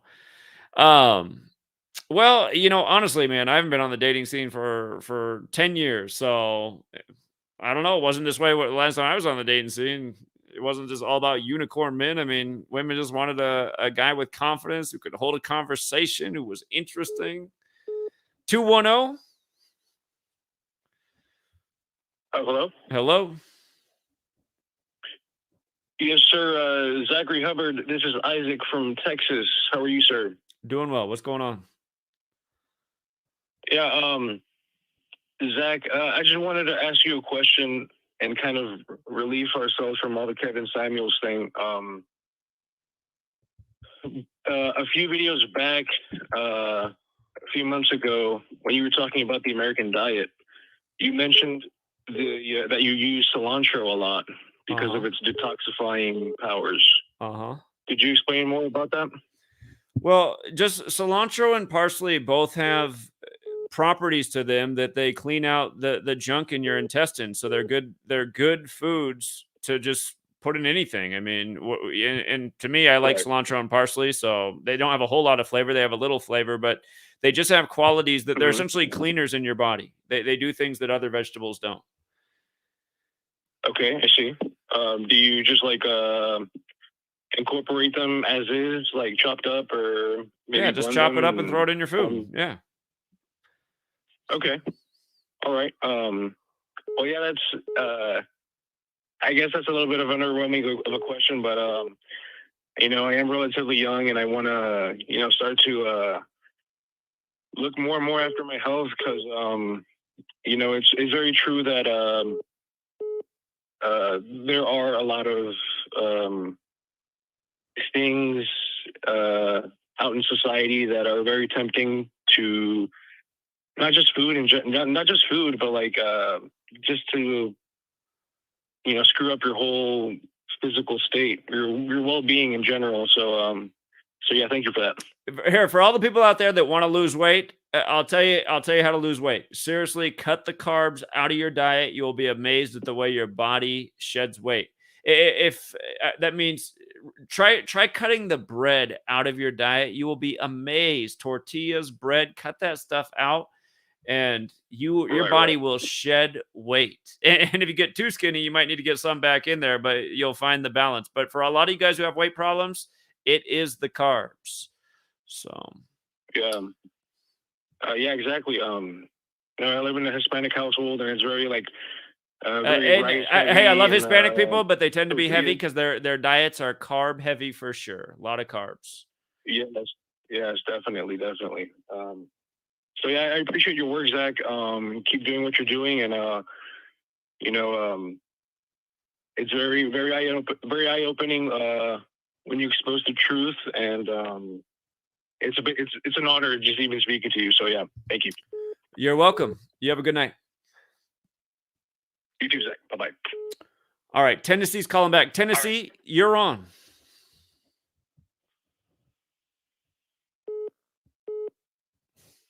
Okay, he's confusing me. He keeps calling in, but he's not saying anything. 313. Hey, what's up, Zach? How you doing, bro? Doing well. How are you? I'm doing great, man. It's good to hear your voice. You know, I'm one of the original followers from 2016, man, True Frequency Radio. So, man, I put you up there, like, when it comes to truth with a lot of the great leaders of the past, man. But I did leave a comment about Kevin, which was basically saying how he was trying to just get people to have a realistic expectation and an outlook on life. As far as men, it started as a men's channel, so I kind of been following him a little bit like after you. And he always basically just wanted people to have realistic expectations as far as women. A lot of these women, and the previous callers was right about when it comes to our women as far as minorities, like they have these unrealistic expectations about money, about materialism, about things of that nature. And his message was basically, why can't you have an average man who earns an average wage and just makes a good living for himself, whether he's an electrician, whether he's a plumber. But most of our women, they tend to gravitate towards athletes, entertainers. Even if, like, you look on Instagram, one of his messages was like, if you're in a relationship, you probably shouldn't even have social media. You shouldn't have an Instagram or Facebook. Things that are tools of the devil and tools of the oppressor and the enemy that could basically throw you off your path and throw you off your relationship if you get too indulged in it. And so when you look at Instagram, you see a lot of our women half naked, half dressed. Even if you look at some of these rap videos out here where they paying these entertainers to basically push the Jesuit message and just push this message of unhealthiness, whether it's mental or, spiritual. So his channel was basically giving people realistic expectations and just saying there's nothing wrong with being an average individual.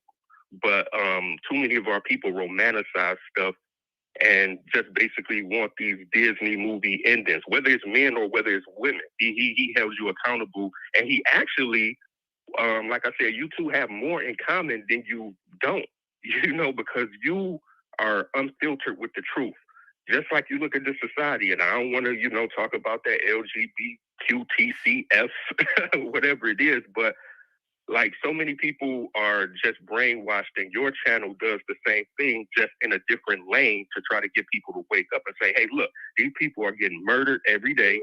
It's not going to stop until more people start waking up, until more people start holding these people accountable. You sit around, you watch sports games on the couch all day, knowing it's rigged sports, but yet you people don't get off your, behind, I'm going to keep it clean, and do something about it. And that was kind of his message too. Like 1 out of every 4 Black women are married in their lifetime. These are statistics.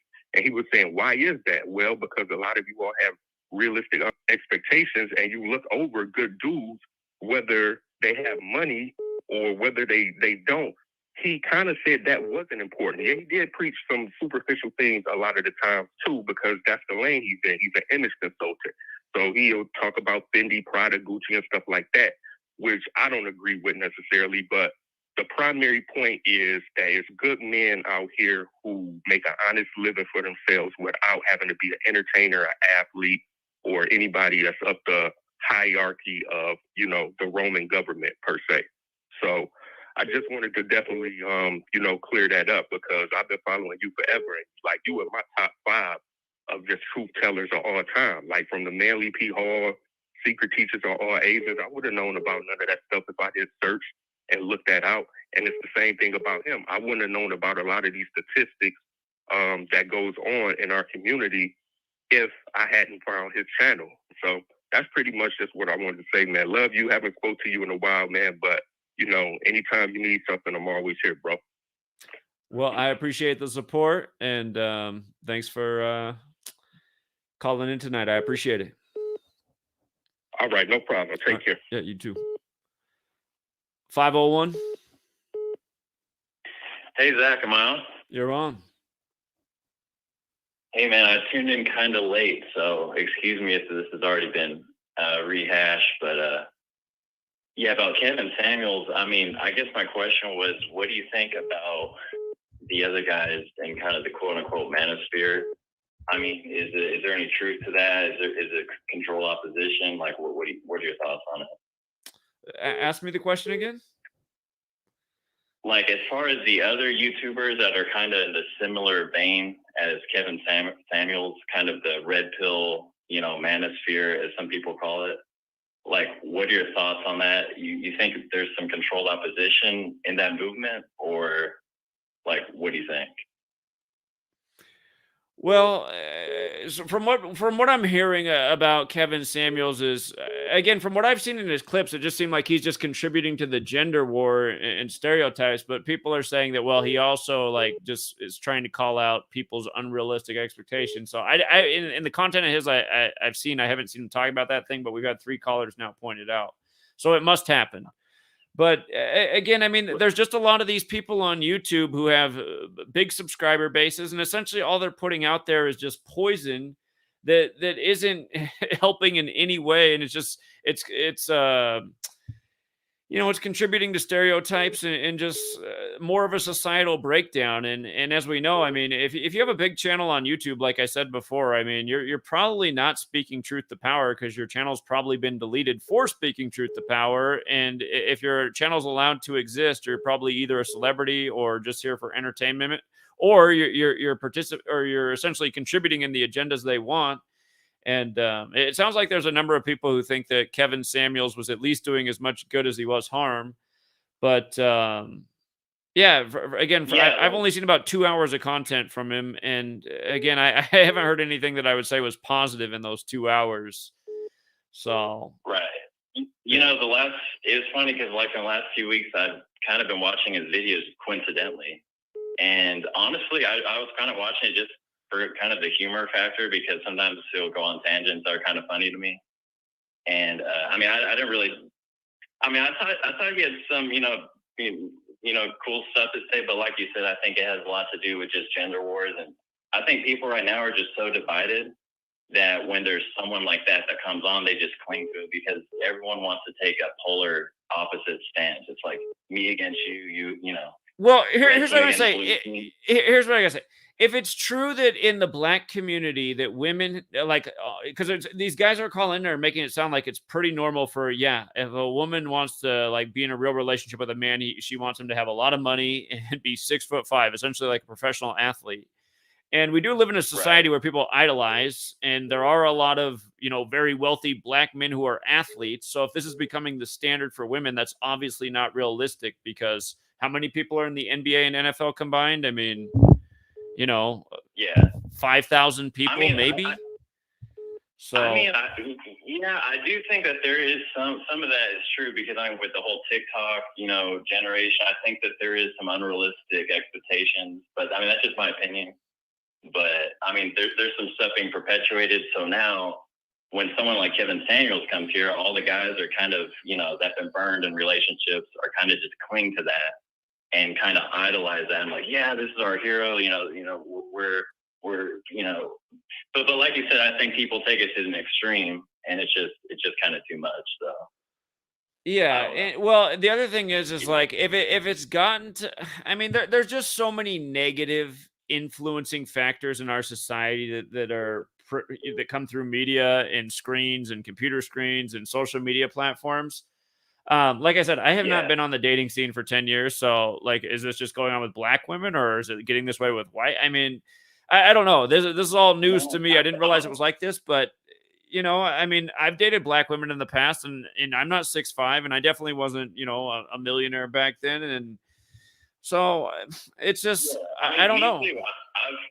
I've dated black and white girls, and honestly, I don't think one is, different than the other. I think it's pretty much even across the board. So I don't really agree where it's, just like black women doing this. I think it's pretty much even across the board. But I did have one other thing to ask you. Are you going to do anything with Logan anytime soon? Because you guys were talking about doing a live stream with I don't know if I'm going to do any more with Logan. Maybe it's a maybe. I don't know. So. Okay, cool. I was just checking on that because I'm big fans of both you guys. I know you guys, there's some things you don't agree with, but, big, long-time fan with you, Zach. I mean, you're the OG, so, definitely some respect. So, all right. Just thought I'd call in real quick. I appreciate it. I appreciate it. Thank you. Right. You have a good night. All right. You too. All right, let's go out to 832. Hey, what's going on? Hey, what's up? Yeah, man, I want to talk about the Kevin Samuels situation, man. A lot of people is mad about the man, what he did, but in totality, it was the message he was really trying to get out as far as, women and black women and black men not getting married at a big rate. And he usually used statistics as a big crutch, or say, when he's making an argument with somebody. That was the way he kind of like win over his situations. I mean, when you really look at the situation, if you're looking at it statistically, I mean, you really can't go against what he's saying. And on top of that, if it was so many women that was mad at him, they also paid attention to what he do. It also called into the shows, and then knowing he's gonna ask them certain questions, and they put themselves on blast every time. So, I'll just comment to say, I listened to, some of his videos, and the big message was he was just really trying to get people to get married. And the biggest thing he was saying was, people always criticize me for the stuff I say, but they never criticize me for hooking up people and setting up dates and people. Your phone dropped out. Your phone dropped out. Oh, you hear me? Now I hear you. Oh yeah, but he was saying that he had a lot of I forgot where, I don't know where it dropped off at, but he was basically trying to just get the message in that he wanted people to get married, at the end of the day, and that was the big thing. A lot of people criticized him and was really mad at the fact that how he said, just like your big uncle or something. You got one of those uncles that talk shit, but at the end of the day, he really speaking the truth. It's just how it come out, and it offends people. And I didn't agree with everything that he talked about, but most of the things that he talked about, he spoke the truth, and that's what made people want to come listen to him, because men and women. So the big thing is, he really used it statistically, and that's what I was really calling about that. If he was just out there spewing just any kind of information and didn't have nothing to back it up, it'd be different. And that's where a lot of people was, coming to his shoulder like, well, damn, at the end of the day, he's speaking the truth. I just don't like how he told me that. Which at the end of the day, you really can, talk a little bit more better to people and, get your point across a little different. But at the same time, when it comes to women, in most cases, some they gotta get it like that, because that's the only way they can get it. It opens up a mind frame of, like, damn, I just seen the interview of what he was meaning. I just recently got out of marriage. And I wanted to know, why do women think like this? I thought it was just me, but then I found out I'm not alone. There's a whole lot of men and women that have went through the same situation. And he was just pointing out of why, what's the reason and everything else. So, yeah, I just want to call in and really say about the statistic part of what he was speaking. It was really truthful, but some of the harsh things he said to people, they just really got mad. And that's why a lot of people celebrate that the man died. But at the end of the day, come on, man. Well, just because you disagree with somebody don't mean that you have to wish death on them. Indeed, I agree with that. So, are you saying that you're finding that a lot of men are realizing that women have unrealistic expectations? Is that the point you're making, and why you got out of your relationship, or can you clarify that? I mean, once how you was little, you always used to have an uncle or even somebody that was older that was married. And they used to say, "Boy, you'll never satisfy with woman." And in most cases, I mean, when you get in relationships and these days and time, the way women think and the material things that they want and all this Instagram stuff, like old boy said in the last call, man, it's crazy, man. They really think like this, and it's to the point to where marriage is breaking up because of financial reasons, because women really don't, they looking at the situation with them. I see a man, he making 30, 40,000 a year, versus me trying to talk to this other dude. He's making 100, 120, 150,000 a year. But yeah, he probably got 2 other girlfriends, but I'm still gonna try to go talk to him, versus going to go try to talk to the other dude. So, yeah, it's really real, man. And when you look at the situation, you be like, damn, why the hell do these women think like this? Like I said, I just got out of a relationship, man. Married, separated, not divorced yet.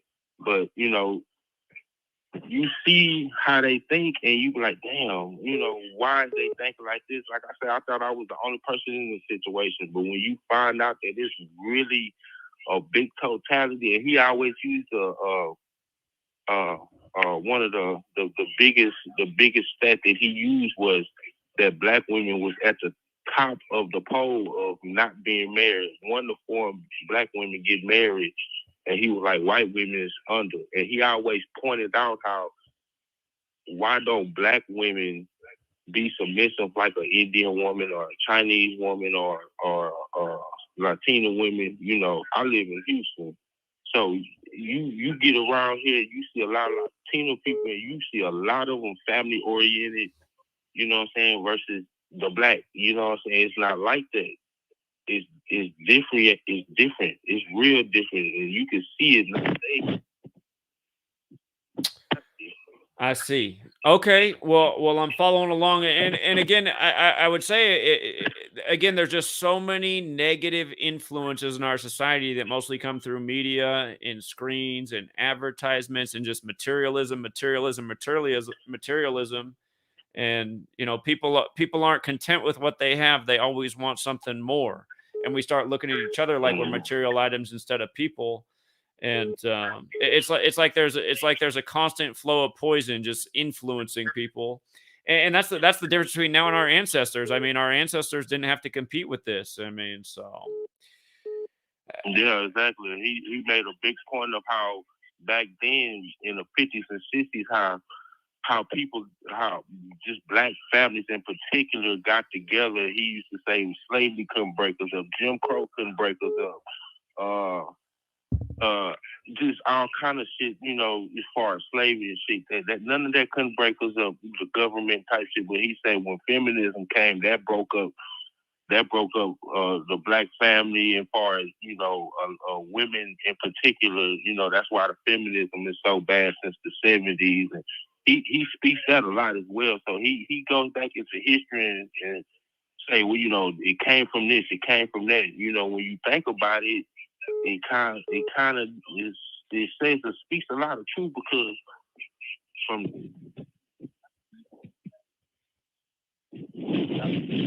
you might have dropped out again. You said it speaks a lot of truth, and then it dropped out. Sorry. I'm sorry. And then you look at from the 70s, 80s, and 90s. The women, they didn't came into power now, and now they have all this power. And now it's like, the Me Too movement is here, and, they're quick to get you out of here like that now, So it's like, they looking at this situation like, we have the power, we can do what we want to. It's more of an ego thing, and it's crazy nowadays, man. And a lot of men don't have a voice. So when he came out and was just kind of blasting the ladies, just to get his point across, and of course probably to get views and recognition, a lot of people didn't take it as well. So, but the overall message, what he was trying to do was, get people together and get married at the end of the day. Now, I'm a big believer in practice what you preach, and by the looks of it, he wasn't practice what he was preaching, but, was he speaking the truth? Yes, he was speaking the truth. And that's the big thing you have to look at. So, that's all I called about today, man. And just run into people who didn't know or didn't follow him. I did follow him a little bit, just to see what women think, in these days and time, because it kind of blew my mind once I found out that they thinking like this. And he really points it out, even in the interview with women, they'll come on and just act so cliche about stuff and just tell them anything like you just having a random conversation, but at the same time, they're really kind of lying to them about certain stuff. And he points it out.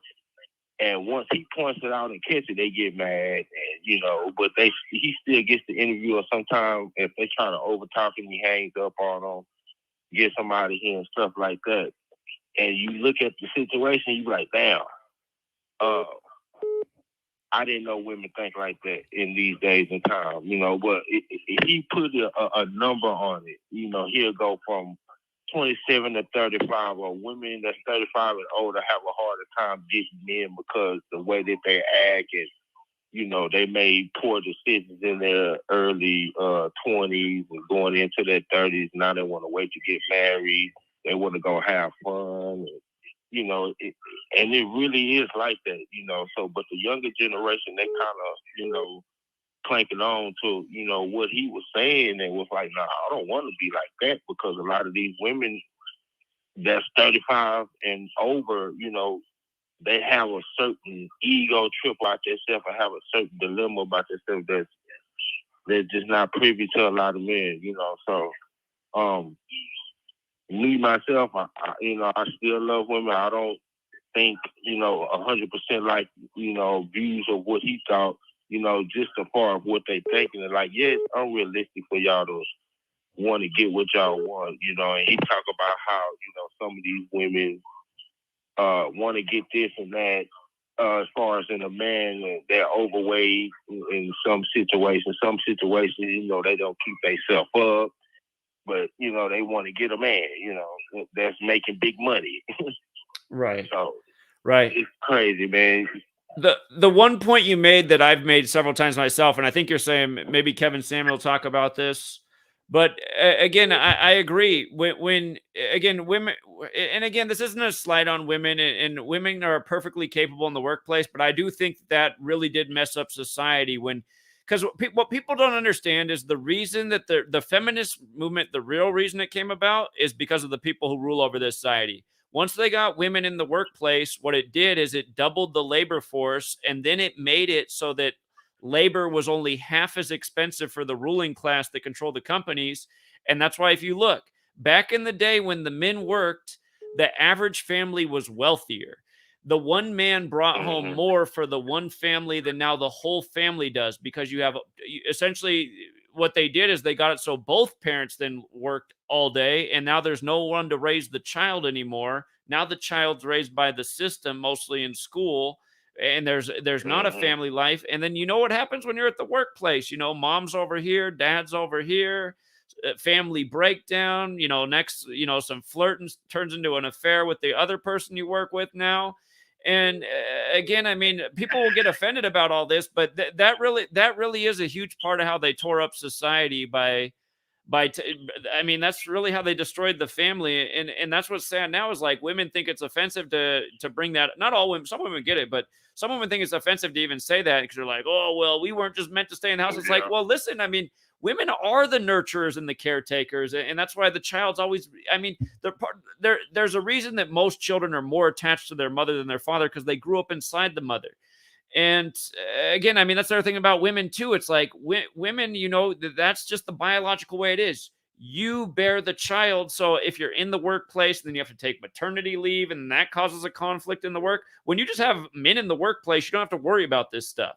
And the other thing about men in the workplace is, this thing about women in the workplace, I love women, but women like to talk more. I mean, when I'm in the workplace and I work around women, it's harder because they're distracted and they're trying to have conversations. And I'm just like, man, I'm trying to do my job over here. And there's always a mess going on. So, I mean, all of these things have systematically been done to get us to where we are. And yeah, there are a lot of reasons society's broken down, but I guess we just get more problems as time goes on. So anyway, I appreciate the call and the points you brought up, and thank you. All right, pleasure, man. All right, you have a good night. Oh, didn't get over to Houston quick enough.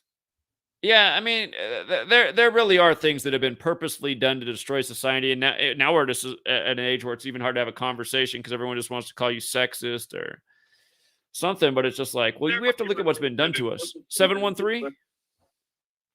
Zach. Oh my God, I'm so glad I got in. Oh my God. Yeah, what's going on? Yes, brother, I've been watching the stream. I got home late. I was at the club. I just had a spiritual awakening. I came home, and you're alive. And about this Kevin Samuels debacle, and I'm grateful to be able to catch you. I was taking down notes while I was listening, just to make sure that I didn't bring up anything you've already said. I came in about 8 minutes late, but just to make it quick, my first statement, just to start the conversation off, I say that respectfully, I think that Kevin Samuels was the bisexual mascot of the color-skinned society of America. Okay. And I say that because I've been following Kevin Samuels from the minute the pandemic started.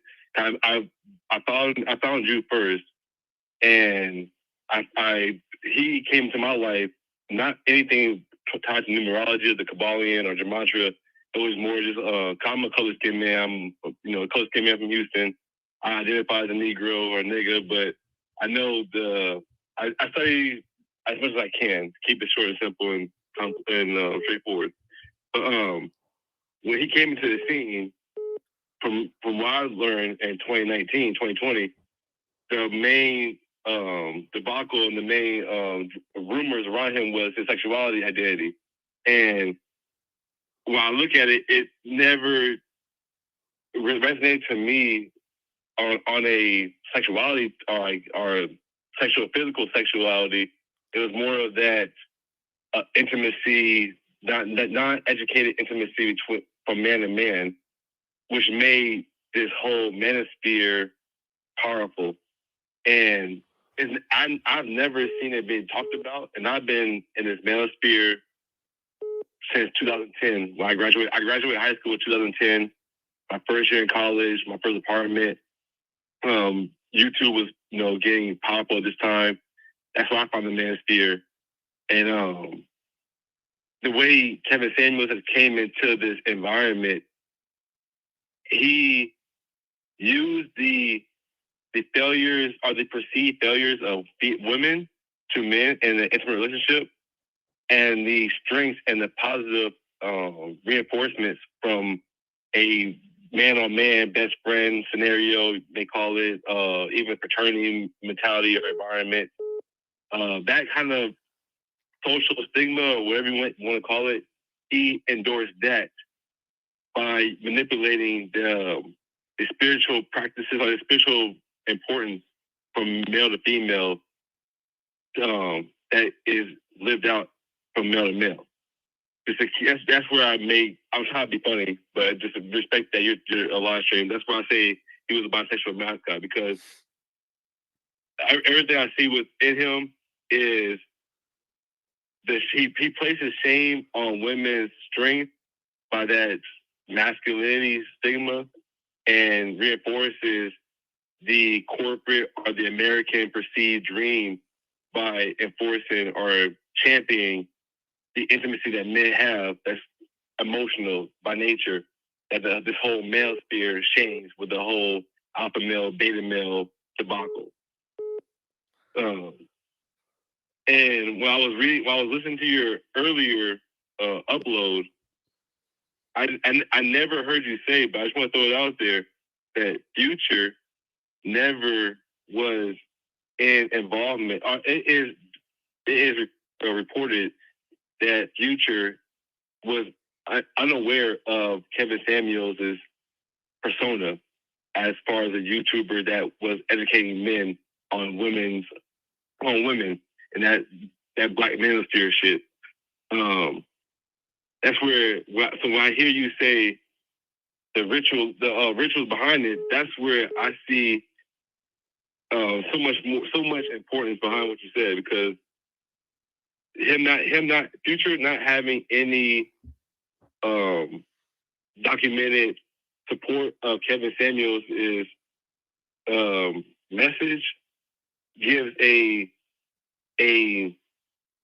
harmonious understanding to a blood sacrifice or a ritual that I saw you say earlier.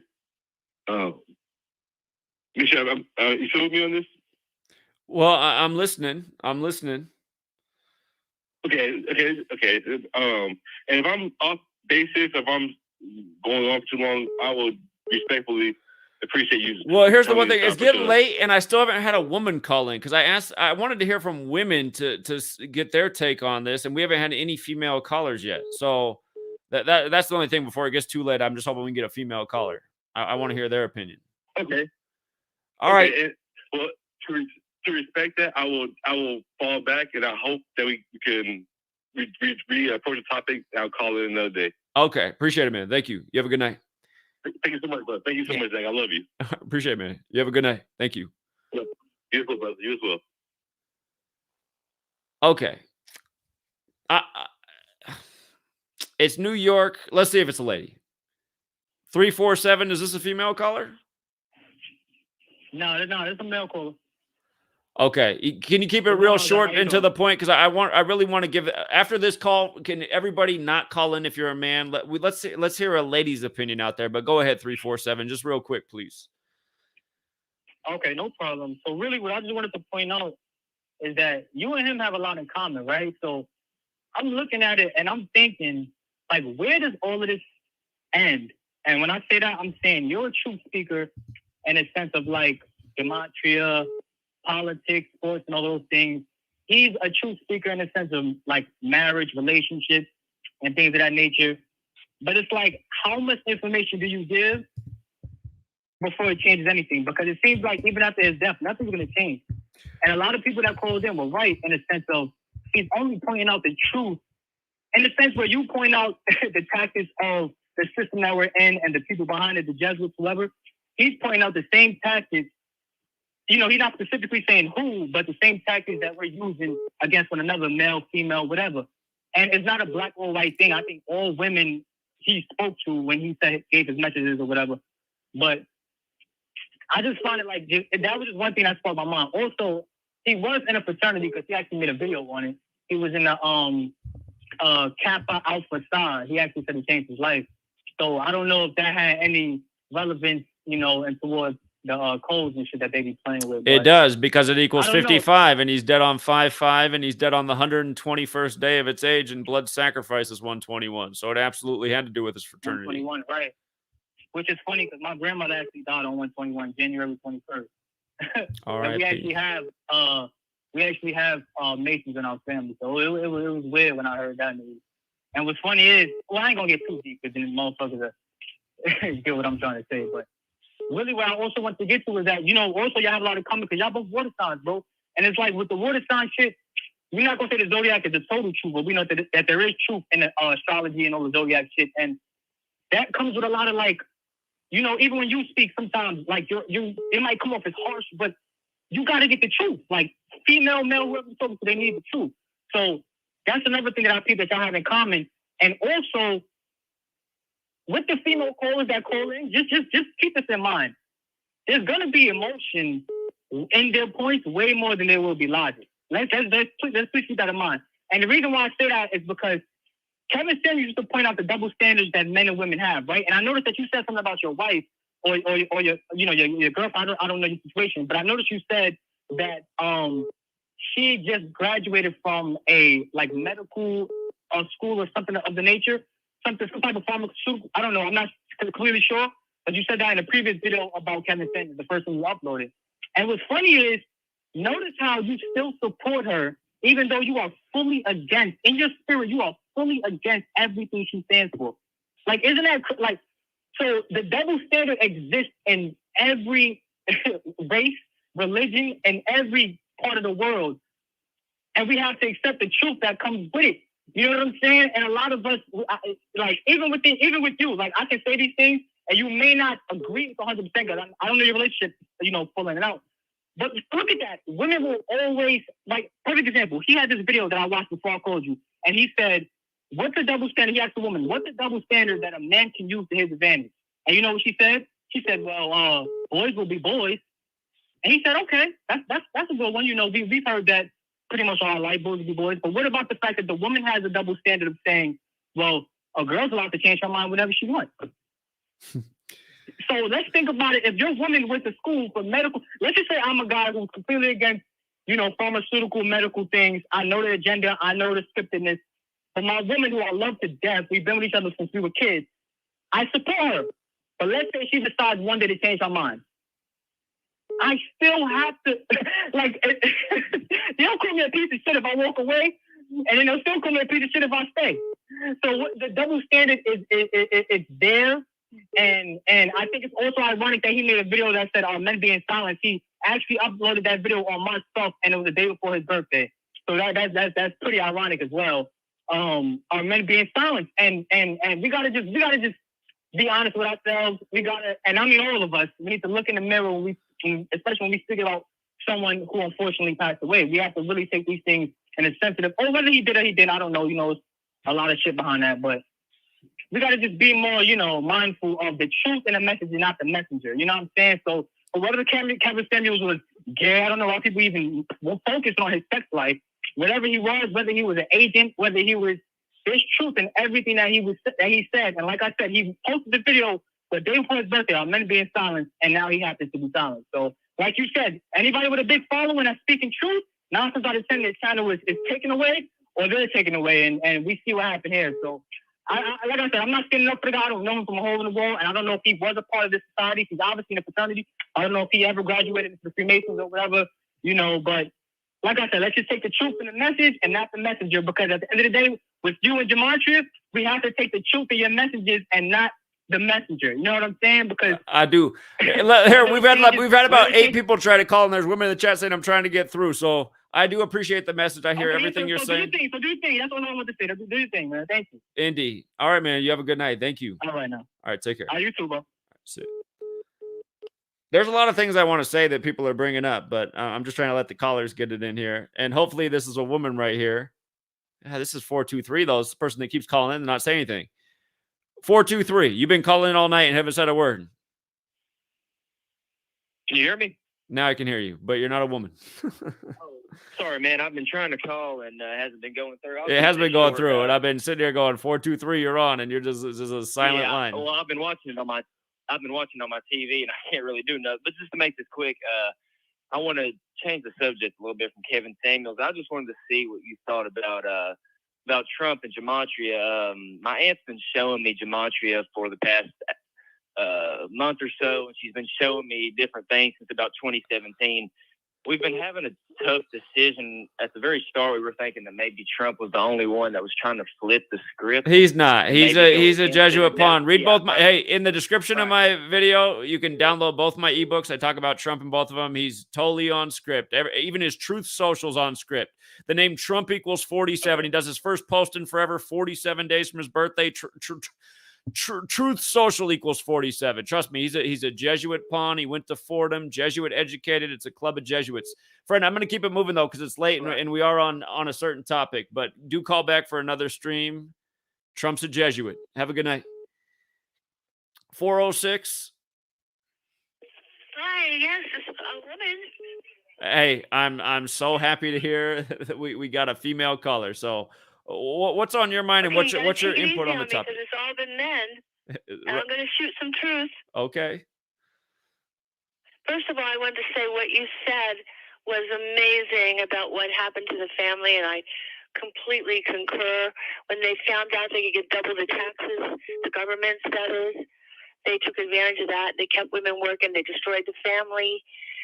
I've noticed, I haven't watched your show in a long time, and I noticed that a lot of your callers are Afro-American, black men. I like to call them people of color because I think they're beautiful, and I don't get to talk to.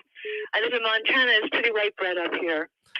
But I wanted to say it's really true in the black community especially, but really it's been the whole country where fathering is very neglected, and fathering is so important because you really can't have healthy mothering unless you have fathering along with it. It takes two, But I'm just going to talk for a while if you don't mind. I want to just say that it seems to me the black community women are subconsciously, male energy. I studied the different masculine, feminine energies, not in college, but independently I studied it. And masculine energy is active. It's the sun. It's the fire. It's men go run the world. They get up and they run the world. And my yogi used to say, men are sun energy and women are moon energy. Men go run the world and women come alive at night. But now we got women doing what men do. So what's the difference? And we're splitting it. We're splitting the man role. But where'd the woman role go? It went away. And we need both. And that's how you have a healthy society. And that's also how you create polarity between the sexes, is one plays one role and the other plays another. And it seems to me that Black women are subconsciously, because there's sun is conscious and moon is unconscious. Think of the sun and the moon. What happens between them? He's emanating and penetrating, and she's just sitting there going, "Oh, yes," and she just absorbs it very passively. And then at night, she takes that fire she absorbed, she shines through the night. And it's very much like people. The Hopi, that's actually very Hopi Indian philosophy right there I just gave you. They believe that, the sun and the moon, male, feminine. But here's what I want to say. It seems to me on a subconscious level, Black women are realizing that they need men to take care of the finances. And there is a need there. And it's actually more spiritual than it is material. And here's why. A lot of times women do not realize how much, once they have a child, they're going to want to be doing that. They're not going to want a paycheck. Their values will change. And women today are all duped into like have a career and be important like a man and make the money like a man and be a man. And we have not only emasculated men, but we've defeminized women. And this is an imbalance. And what happens is that when women, so it may show up in the community, in the Black community or any community, of women putting on pretty clothes and getting their weaves done and makeup, and it looks very material. But later, that same thing that she's just trying to get some money, looks like money, it looks superficial, is going to translate when she has a child. She's going to say, "Honey, I don't want to go be a doctor. I want to be with my children." And she doesn't know this until it happens, okay? Because that is a woman's values, and that is where her strength is and her gifts and talents. And as you said, before women were in the workplace, men were able to make a lot more money. So we need to get that balance back. And that's the women, when they make a call to materialism, it's not as superficial as it appears. There's something deeper going on. She can't articulate it. She's subconscious, okay? But if I'm an older woman, and I've been through this all, and so I do know, and I can speak. But young women don't know this. They're just following their instincts. But their instincts are spiritual. They're wise. And so that's what's really going on. And I hate to say this because it's going to offend a lot of people, but I'm going to say it because I think it's important. For a woman, when she is with a man, and the whole relationship, the entire one, however long they're together, if she's paying half, a man becomes a roommate. It neutralizes the sexual component, because there's something in nature with women that you can't remove, that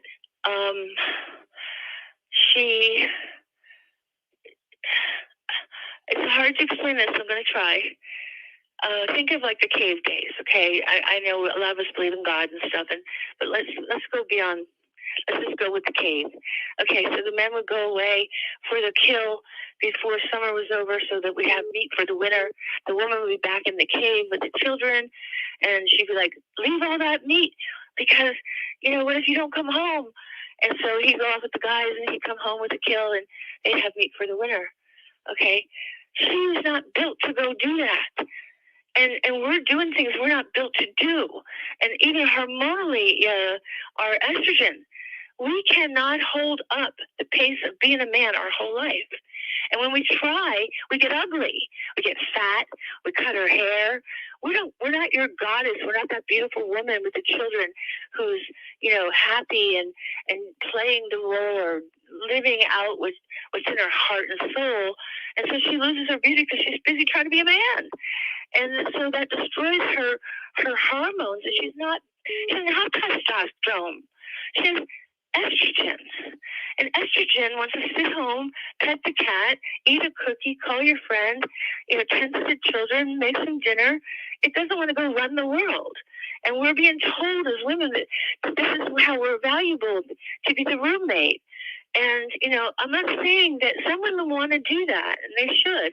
And some men really feel like they need to have that, and they should. But if we want to get back to the mysterious polarity of the sexes in the family, what holds it together, then men should be allowed to be men and be taught to be the provider, and more women should come out of the workplace so that the wages will go up for men, so men can, men feel great when they can. I've known a lot of men. I have a brother I love with all my heart, and I love people, and I love life, and when men can do all that, they feel great about themselves. It nourishes their masculinity, gets nourished. And when men can feel like that's part of how a man loves. We talk about men being providers and protectors. Yeah, that's right. They are. It's not just a role we put them in. It's the role that they love and that's in them to come out. And when they can do that, they're nourished in their masculine energy, and they feel great about themselves, and they feel. And it's very important, and this is where the father aspect has been there to show men the way into those things so that they can really feel like men. And women love to feel like women. We love to put on the makeup and the hair and look pretty and put on a pretty dress and drive you wild and then, be with the children and cook the food. And, we might want to do some creative things and some things outside of that, but we don't need to be a doctor and have everyone worshiping us and make $100,000, $200,000. We don't need any of that. I mean, that's really not what's important. We're taught and told and defeminized into that. And we're told in this society, if we're not willing to do that, that our feminine energy and being isn't enough. It's not enough. And it's all lies, because it is enough. And we need to get back to it. So I'm going to stop now and let you talk.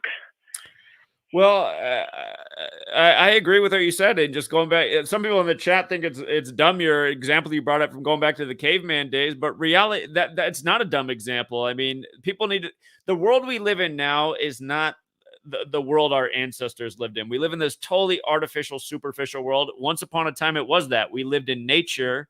And in nature, we had to fulfill the roles that made the most sense because that's how we were designed by the creator to interact. Yeah. The man was the hunter because he was more physically capable. The mother stayed at home because she was the provider, the nurturer who raised the children, who could do the family tasks, maintain the shelter, turn the food brought home into the meal, while the man, took care of the more physical tasks. And I mean, it's just we used to be an agricultural society, and again, that was more physical labor. I mean, women can do the women in not you, but just so many women get caught up because then they feel like it's an insult. They're like, I'm just as capable. I can do it too. I want to prove it.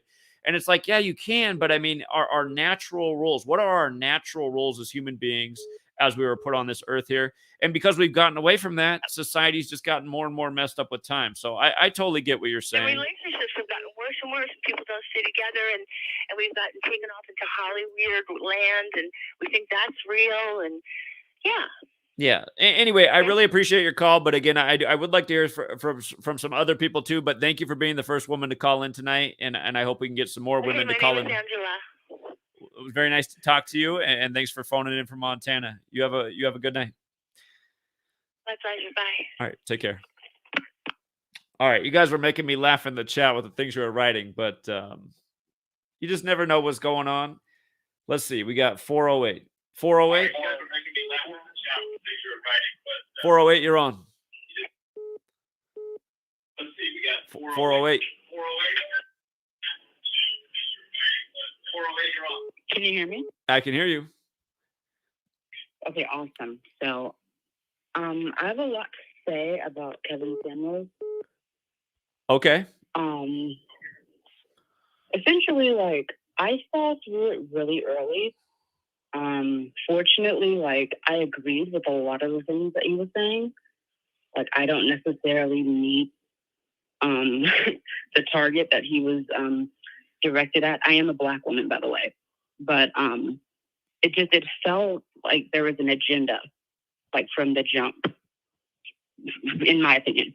And I think it sucks because while he is telling the truth, and I can agree with like some of the male callers, who kind of really wanted to really like make sure that they said that he was telling the truth. There's still that agenda there, like there's blatant, like an obvious, just hidden tactics that he was using early on. When you say agenda, would you boil it down to like the battle of the sexes, or what do you mean when you say agenda? Yeah, I mean, again, like that entire idea that he was focusing on men in the beginning, that wasn't necessarily true because he didn't have that, just like the hatred that he had towards Black women. Like he didn't have that energy. Like he had an entirely different energy when he started talking about Black women, in comparison to when he was just talking about men and Black men who was predominantly his audience. And again, like I think it's good that a lot of women were getting his advice, but the showcase of the way that he was speaking to a lot of the Black women, and the viral clips that were pretty much going around, like that kind of did us no justice in terms of I guess image. I see. And again, like that goes back to like just television and like the image that is portrayed of the Black community as a whole. You know what I mean? Like it's a disgrace, but it's true. And I feel like, again, knowing like the clickbait titles and all of that from the beginning, it was like, like this is making people think something. You know what I mean? Like it felt that way. So Sure. Seeing all these people react and not necessarily celebrate, I didn't see people celebrating his death, even though like that was the kind of like the message that these large accounts were sending, like even verified accounts. They were saying, oh, like you shouldn't be celebrating someone's death. Like I didn't see one person celebrate his death. No, I didn't see one person, but suddenly there was this narrative that kind of just took off on Twitter. Like, oh, they're celebrating his death. Like who was celebrating his death? People are just saying that they don't care that he died. Like, he was shitting on Black women using these like Nazi, these horrible things like against his own race, these like Nazi ideologies against his own race. It's kind of like we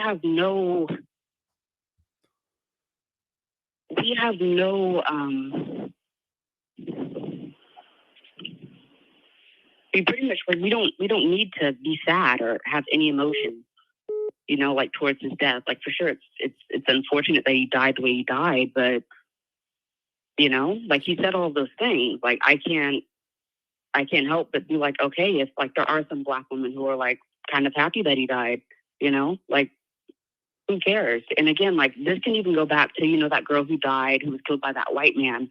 I think her name was like Lauren Smith Fields or something. A lot of Black men were actually like happy that she died. Like that was kind of fucked up, and then also like there was that other psyop, in my opinion. These are both psyops, the Lauren Smith Fields case, and then the Black guy that was killed by the white woman, by his girlfriend. She stabbed him or something and then got away with it. A lot of Black women were like, oh, thank God he died. Like it's all fucked up both ways. So yeah, like overall the agenda is to break up, again, Black men and Black women, predominantly on the internet. Because in my opinion, like I have a good relationship with my Black boyfriend. I don't see that, on my day-to-day basis, like Black men hating Black women. But when I log on to Twitter, suddenly it's like, it's like the normal thing. So I don't know. I feel like overall, I don't even think he's dead, truly. Like I think it's all fake. And, he works for the Boule. And yeah, he was pretty much just a pawn to get a majority like of Black men and women, but majority Black men to think one way, essentially. And I think the red pill community, I think someone else had asked you this earlier, it's pretty much brainwashing a lot of men, and it's kind of putting poison into the dating scene, a lot of poison. And while they have like really good criticisms and good critiques of women, like modern women to an extent, like it's kind of like they're pointing the finger, particularly like, I understand there's white men who do those like dating videos on TikTok, but like particularly Black men who are on these podcasts and like Fresh and Fit and who else? I don't know, like a bunch of other guys. Like it feels like, like a lot of them are just like, there's just an ongoing agenda to kind of like paint Black women in this one way. That's not even true in a sense. And of course you can say that, yes, the stereotype comes from some sense of truth, but overall it's like, they bring in on the podcast, like I think Fresh and Fit, they bring in like a multitude of races and they all get this one narrative, like for the most part. And it's kind of like they force their narrative to paint Black women this one way, even though that they can see that there's a trend that like, there's a lot of women of other races that think the same way, that are very materialistic, who are brainwashed by Instagram. But they really just try to, like hone their agenda in on Black women. And once you recognize like it takes two to tango, like Black women didn't fuck up the community by themselves, like if I'm going to be honest, I was just talking to a friend of mine about this earlier.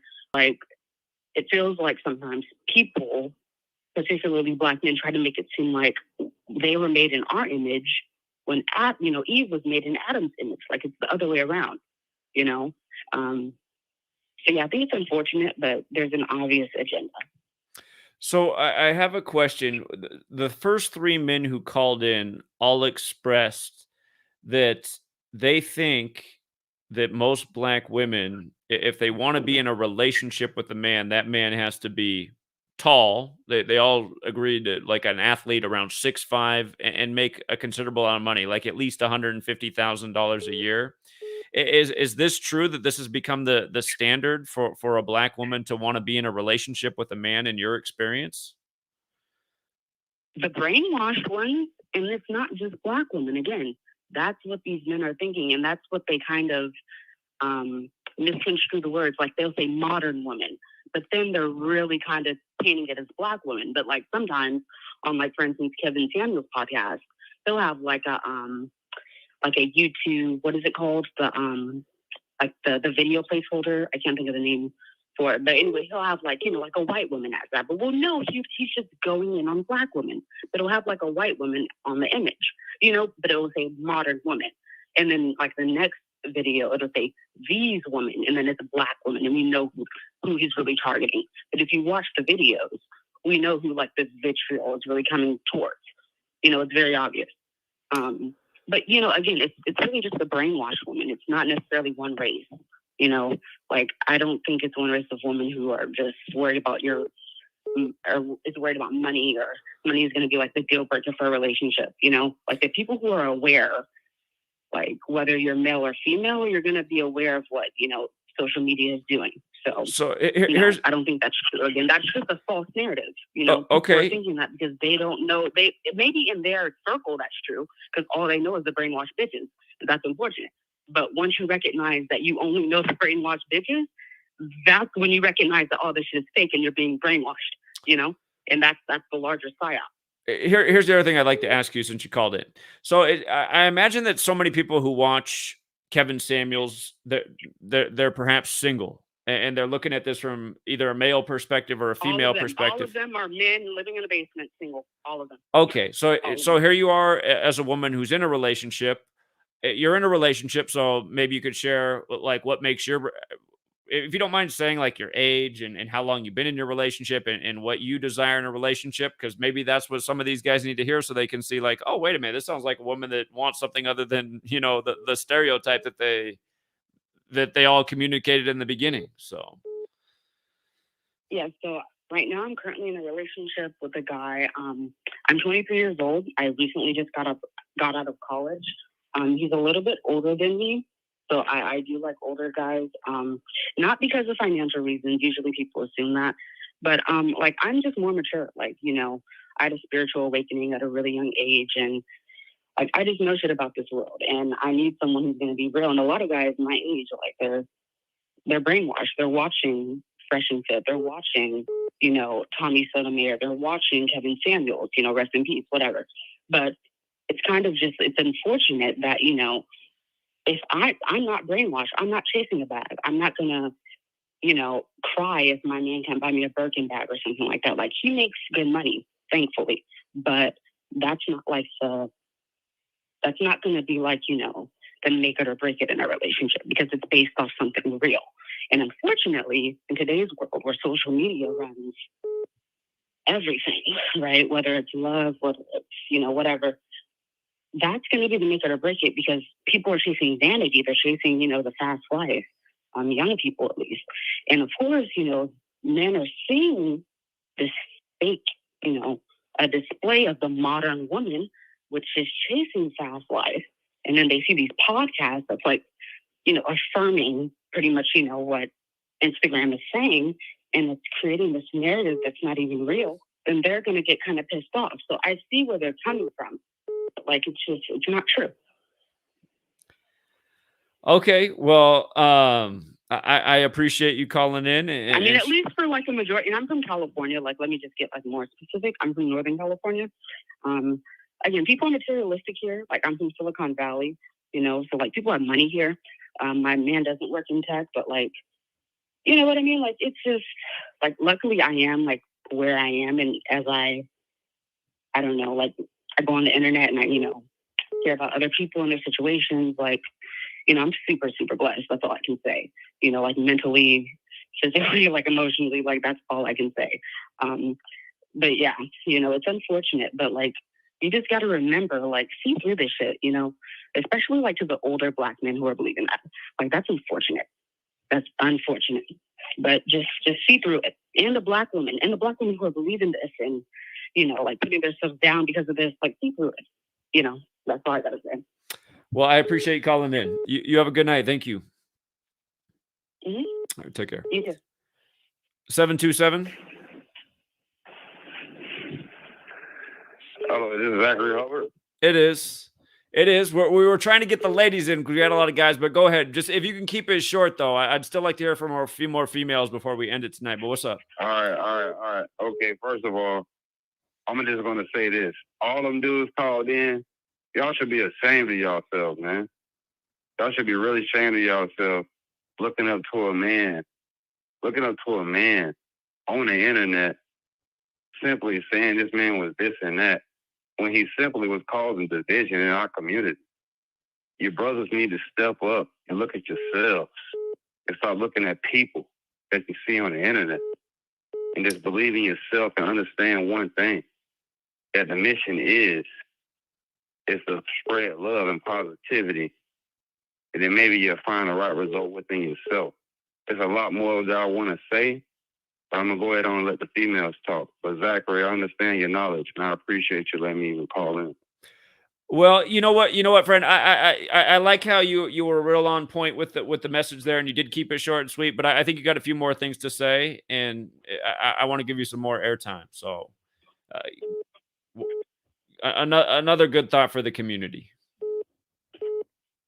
All right, when I'm sitting back and I'm looking at this, right, and one thing I do understand is that, you know, as the females in our community, you know, they do look at things like for example, I'm 41 years old, right? And my daughter, she's 23. And all it is, and she just had what they call a BBL. And that's because of the images of what she sees. And the thing about it is, I've always been a good father to her and things of that nature. But when I hear these brothers calling in and they saying that, you know, this brother here, Kevin Samuels, was some kind of martyr or some shit like that. I have to highly disagree. You know, us as men, me as a man, you know, let me say this, because I'm kind of like, I want to say the right thing and I don't want to curse because I'm so upset that these men that call in, you know, they sitting up here talking about something, oh, he was this and he was that, and, you know, and he was actually speaking the truth about these females. But what they think, these men don't really realize that these females that they talking about, you know, have our kids. And one thing about Kevin Samuels that I realized the brother was spreading straight up, you know what I'm saying? Like, he was just dividing our community. It wasn't no, to me, it wasn't nothing. I just seen a brother that was seen like he was flashy or whatever. But at the same time, while he was sitting up here saying that, you know, you had 20-year-olds calling in to his, you know, to his show, and they were saying, you know, he was telling them, oh, you got to live a certain lifestyle. When he was 20 years old, if you do the research, this brother was making like $800 a month. And all this here talking about you got to, you know, live a certain way. And, you know, everybody out here ain't got all this type of money. You understand what I'm saying? And these brothers calling in, it's just, for me, I'm kind of, I ain't gonna lie, I'm kind of tipsy.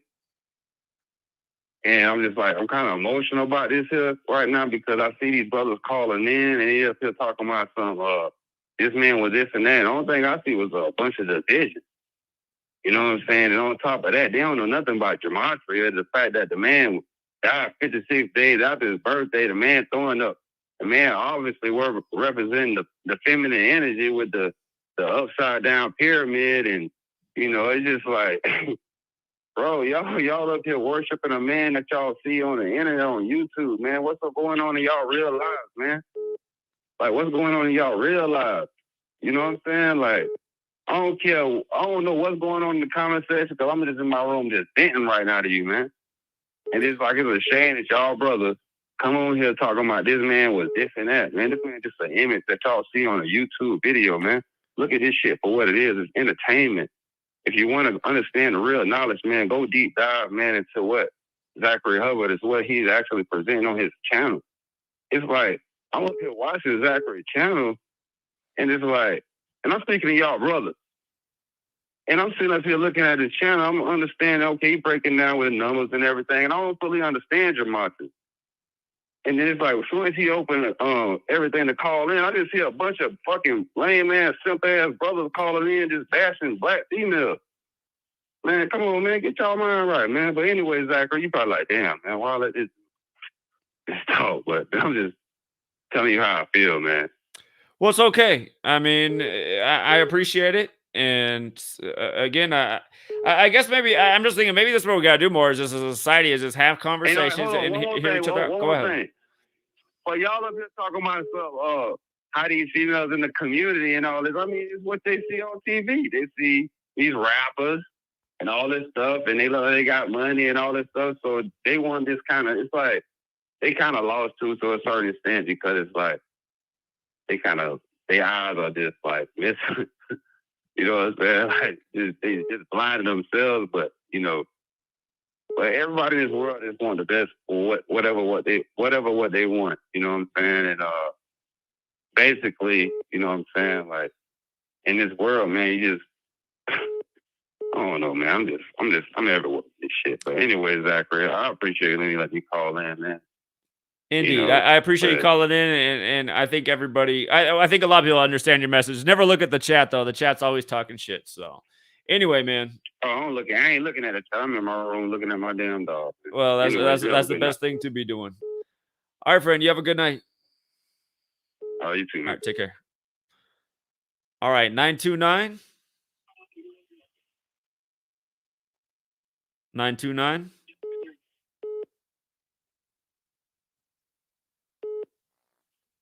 $850. Yes. You're on. Okay. Yes. Hello. You're on. Hi. Yes. I am a African American female. I was born to I'm an African American female, and I was to a father who served in Vietnam. He was born in 1946, and he really taught us, he and my mother taught us, that the man was the head and that the woman followed the man. And so he believed in the 3 Ps. You profess, you provide, and you protect. And he did that.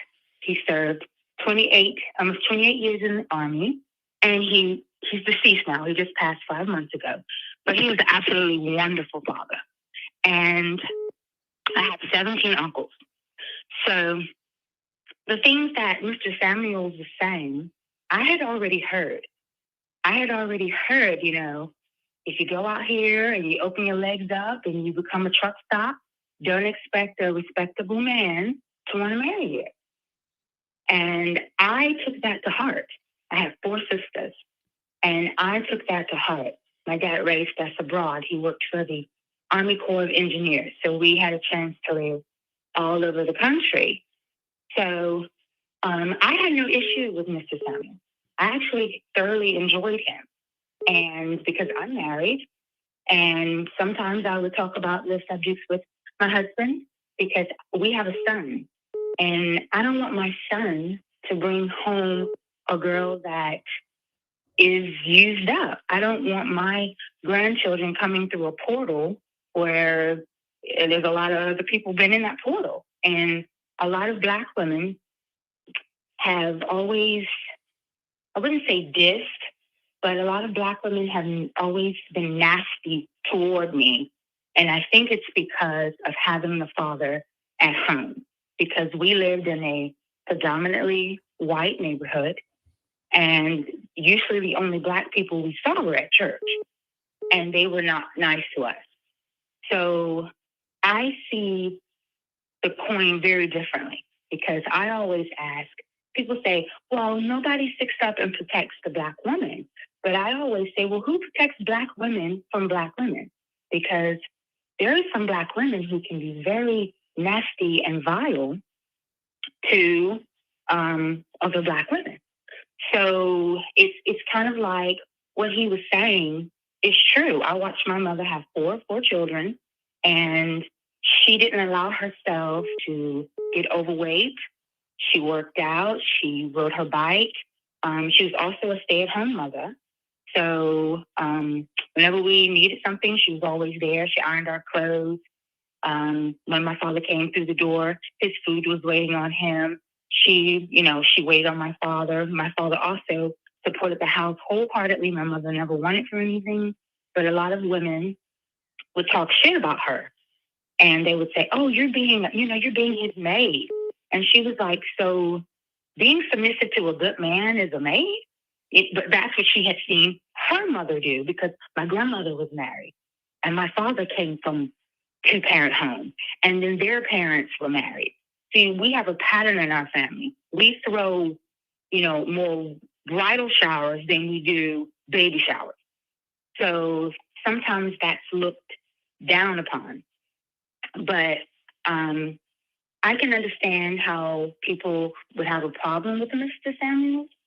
I didn't, because I was taught if it doesn't apply, let it fly.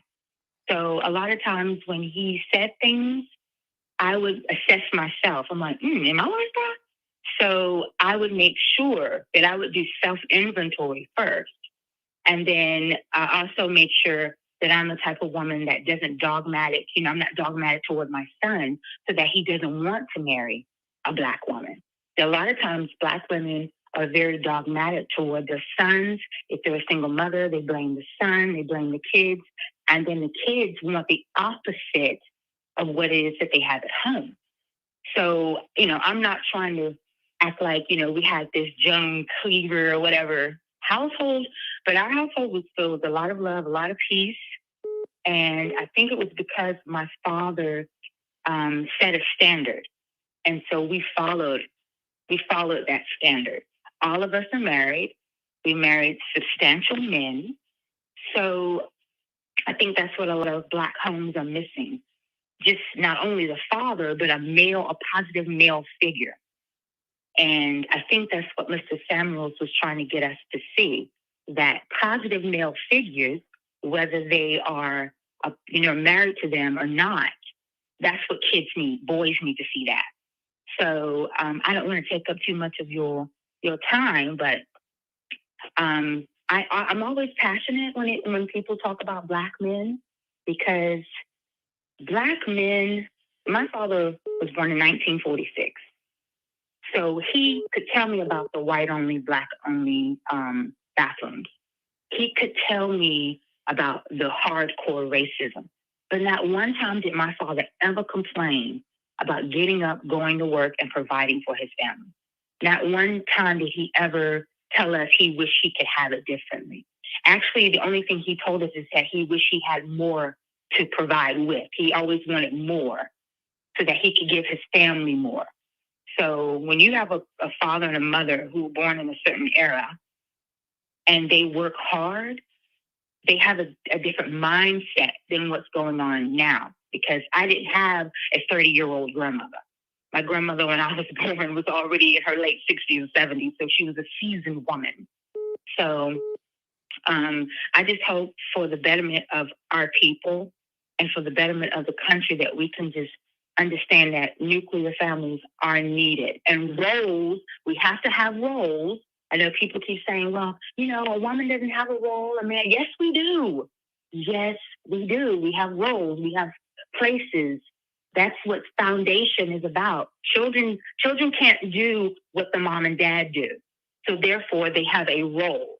Children stay in their place. Women, I know we don't like to be told this, but we have a place. And we need to stay in it. And men have a place, and so forth. So thanks for allowing me to speak tonight. And I don't want to take up any more of your time. So. Well, thank you so much for calling in. And I think you made some very excellent points that are very true. So I really appreciate it. Thank you. Thank you. Have a blessed night. Bye-bye. Yeah, you too. Take care. All right, guys, it's 2 a.m. out here on the West Coast, and my fear, what I said in the beginning, hope didn't happen. It did happen, so I got a bunch of work to do. But here, I just want to address some things, going back to what the men said at the beginning. Again, admittedly, I don't know much about the Kevin Samuels show. I've seen maybe 2.5 hours of content, and we're kind of talking about his legacy. Some people think he was trying to do something positive. Some people think he was an agent trying to bring more division and hatred. And again, if you got here late, some of the first callers we had were young men who spoke and said, they want to be in a relationship, but they cannot find a relationship right now. They were all young Black men, and they said the problem is these young Black women, they have unrealistic expectations. They want men who are 6'5" and essentially professional athletes that make a tremendous salary, which is very hard to attain. And again, I was trying to get more female callers to phone in and say, is this true? I was hoping we get like a single woman to call in and say, I'm just looking for a good man. It doesn't need to be all that.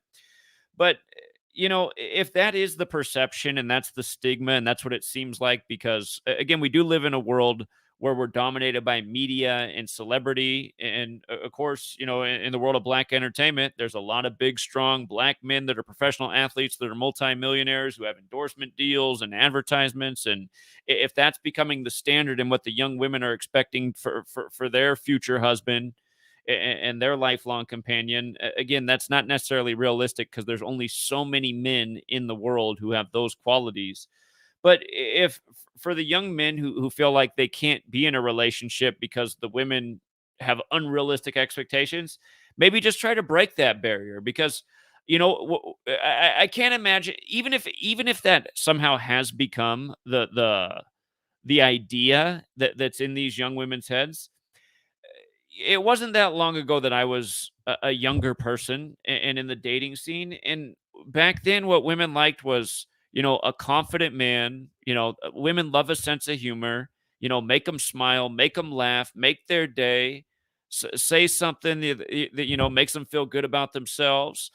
and, just have confidence and be able to carry a conversation and be able to listen. And for all of you guys in the chat who are just like trolling all the time and talking shit and saying, hang up on this caller and this doesn't make any sense. Most of the callers tonight made sense, but maybe it didn't make sense because you weren't listening. And good listening skills are something that women like as well, and just all people do. At the same time, a man likes a woman that'll listen. People who talk all the time, that's not something people really like.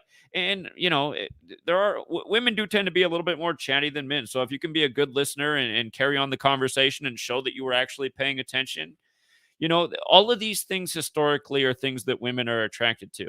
And of course, women do like security, and there is something to financial stability, but that doesn't mean you have to be a multimillionaire, you know? So again, even if this has become somehow the standard for women, this unrealistic expectation. And again, I don't know that this is true or not. I mean, I'm hearing it from you guys, but I still don't know. I wouldn't let that, stop you. I'd just say go out and be the best man you can be, and impress these women and show them who you are and why you are a desirable partner. And maybe she'll realize, like, oh, maybe he doesn't need to be 6'5". Maybe he doesn't need to be a millionaire. This man makes me feel good. I like being around this man, because ultimately that's what people want. They want to feel good, you know, in the relationships that they're in. And, I mean, there's a lot of relationships where the couple started off pouring in love, and, they built a life together and they improved their financial circumstance as well. So, I mean, I can't imagine that every woman expects, their man to be a multimillionaire and 6'5". But I don't know. Times are getting crazier. So, and here's the other thing. I mean, this is the problem with society. Again, you have to think about how we used to be before we got into the society we're now in. There was a time before televisions and computers and radios and magazines and newspapers and sex symbols and models. There was a time before all this, and there was a time when life was a lot different. You grew up in a tribe. Eventually, people went from the tribal hunter-gatherer to the, agricultural. You live in a small town, a village. And, back then, people found young love, and they started making families at a young age. And again, we live in a much different society now, but because of the society we live in, it opens the door for all these crazy problems. Again, I just want to remind people about our human anatomy and the way things used to be. So back, many, many years ago, again, we all know this about our biology. Women start to have their period in their early teenage years. Young men start to wake up in the morning with an erection at age 13, sometimes younger than that, but definitely by age 13.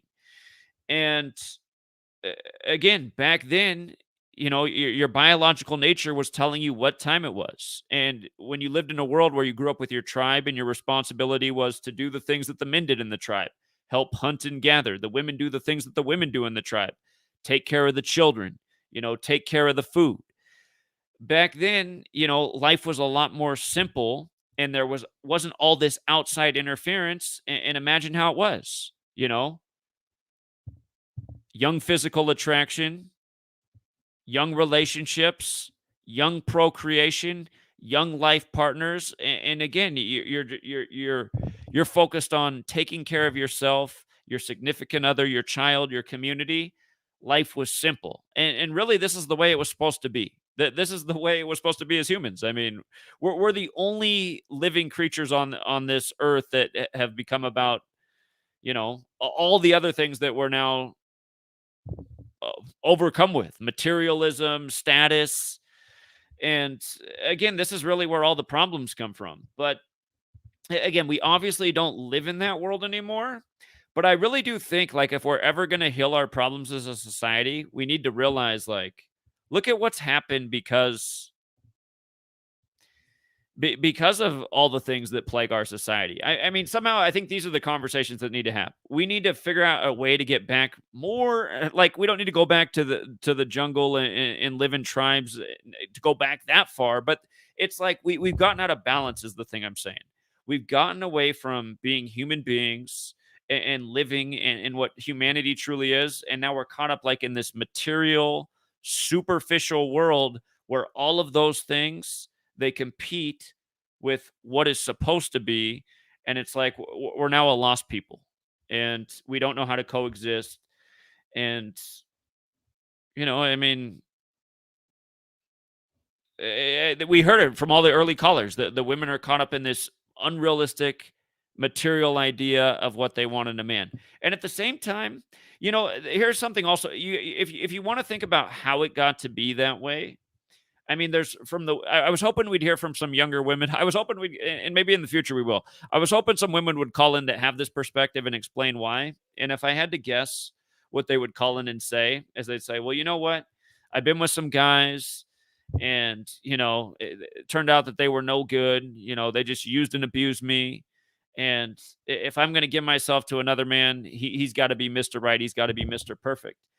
And again, I mean,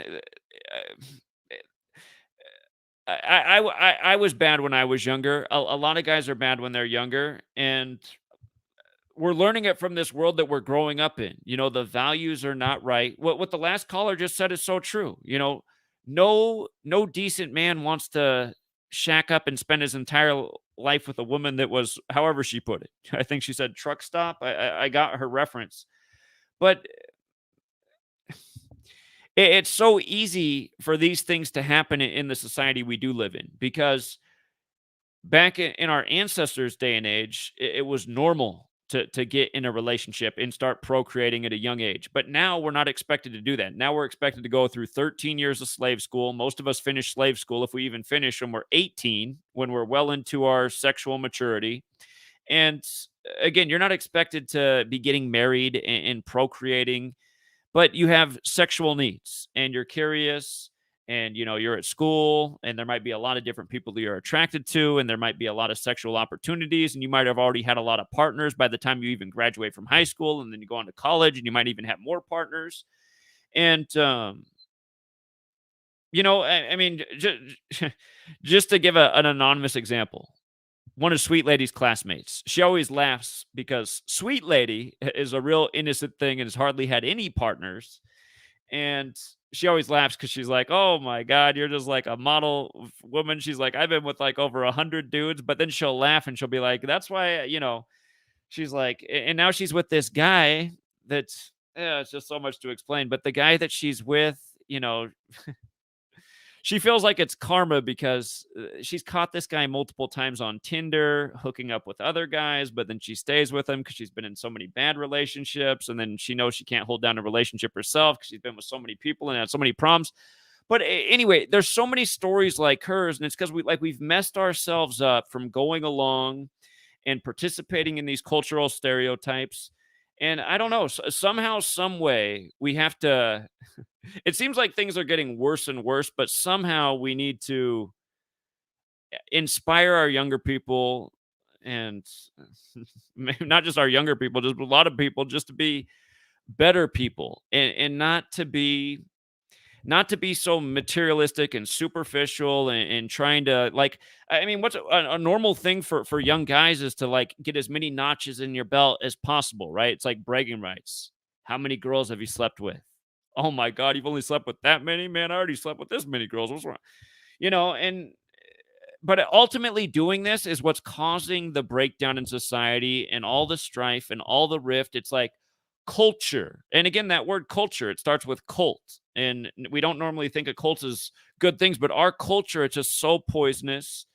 And, young people have all the wrong ideas in their head from a young age, and they're getting off to all the wrong starts, and they're just setting themselves up for a life of failure. And again, because men are treating the women wrong, I guess as time goes on, women are becoming more like men, and I mean, next thing you know, they don't even want to be with a man unless he's a multimillionaire and 6 feet 5 inches tall. So anyway, For all of you guys who thought Kevin Samuels was a good person, I don't know. Maybe he did have some good content. Again, I haven't seen a whole lot of his stuff, but I did watch about 2.5 hours today, and I really did not hear anything that was of value. I heard a lot of things that were stereotypical and just seemed like poison in the well. So, yeah, I don't know. I try to teach this complicated information on the daily to wake people up to serious agendas, but maybe it's like, I don't, we're in such a tough time. There's so much evil force working against us at all times in so many ways. And I don't know. I honestly think the only way that we're going to overcome the things we're experiencing as a society is if we go back. If we get like technology is a major contributing factor to all the things that are wrong. The technology is used to fill our heads with all this materialism we don't need, all this propaganda that puts us in fear, pits us against one another, and yeah, I don't know. It's like we need to go on a revolution against screens. We need to go on a revolution against the 13 years of slave school, the government tyranny. It's like we got to go. It's almost like we got to start living like the Amish, honestly. But I don't know. For all the young guys that really do want a relationship, who called in earlier and feel like because they're not a millionaire and they're not 6'5", it's unattainable. Again, maybe put yourself out there more and just don't be afraid of rejection and failure, and just keep trying until you find the woman that's not about that. Because I can't imagine that every woman, like some of these guys said at the beginning, has these crazy unrealistic expectations. And if you do find a relationship, here's my other advice for being in a relationship. A lot of people's relationships, and this was me when I was younger too.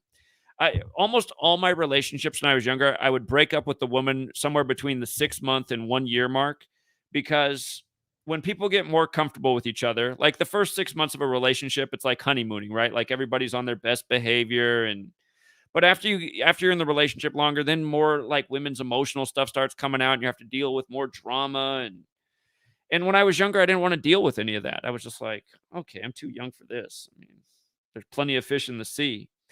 But honestly, if you really meet a woman and you really love her and you care about her, you got to realize, and this isn't true about all women. Some women are a lot more stable, but a lot of women really are up and down, like emotional highs and then, moody lows. And when they're in their moody lows, they're taking out all their shit on you, and it can be really annoying. And you're just like, okay, I'm out of here.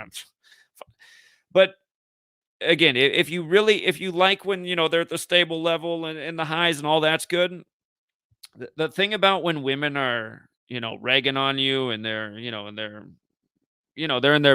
they're in their funky phase. Because for all the women out there getting offended, men are a lot more stable historically. They are putting more estrogen in the water, and men are starting to remind me more and more of females. But anyway, men typically are more stable.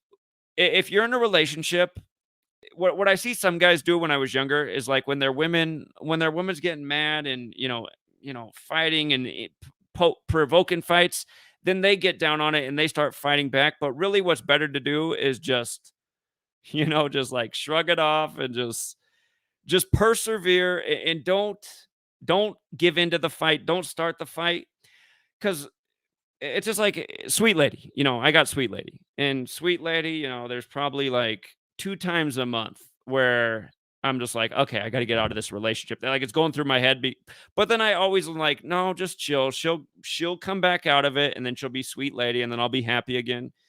And when I was younger, I probably I probably would have left Sweet Lady, but again, just women just need stability and emotional support, and they don't when they're in their funk in their phase, they don't need you to. If you start feeding into it and saying stuff back, it's just going to get worse, and then that low phase is going to get even lower, and it's going to go on longer, and it's going to pull you down. It's just like you just got to deal with it. You got to realize, like, okay, I'm the man. I don't have estrogen flowing through my body or whatever is causing them to do this.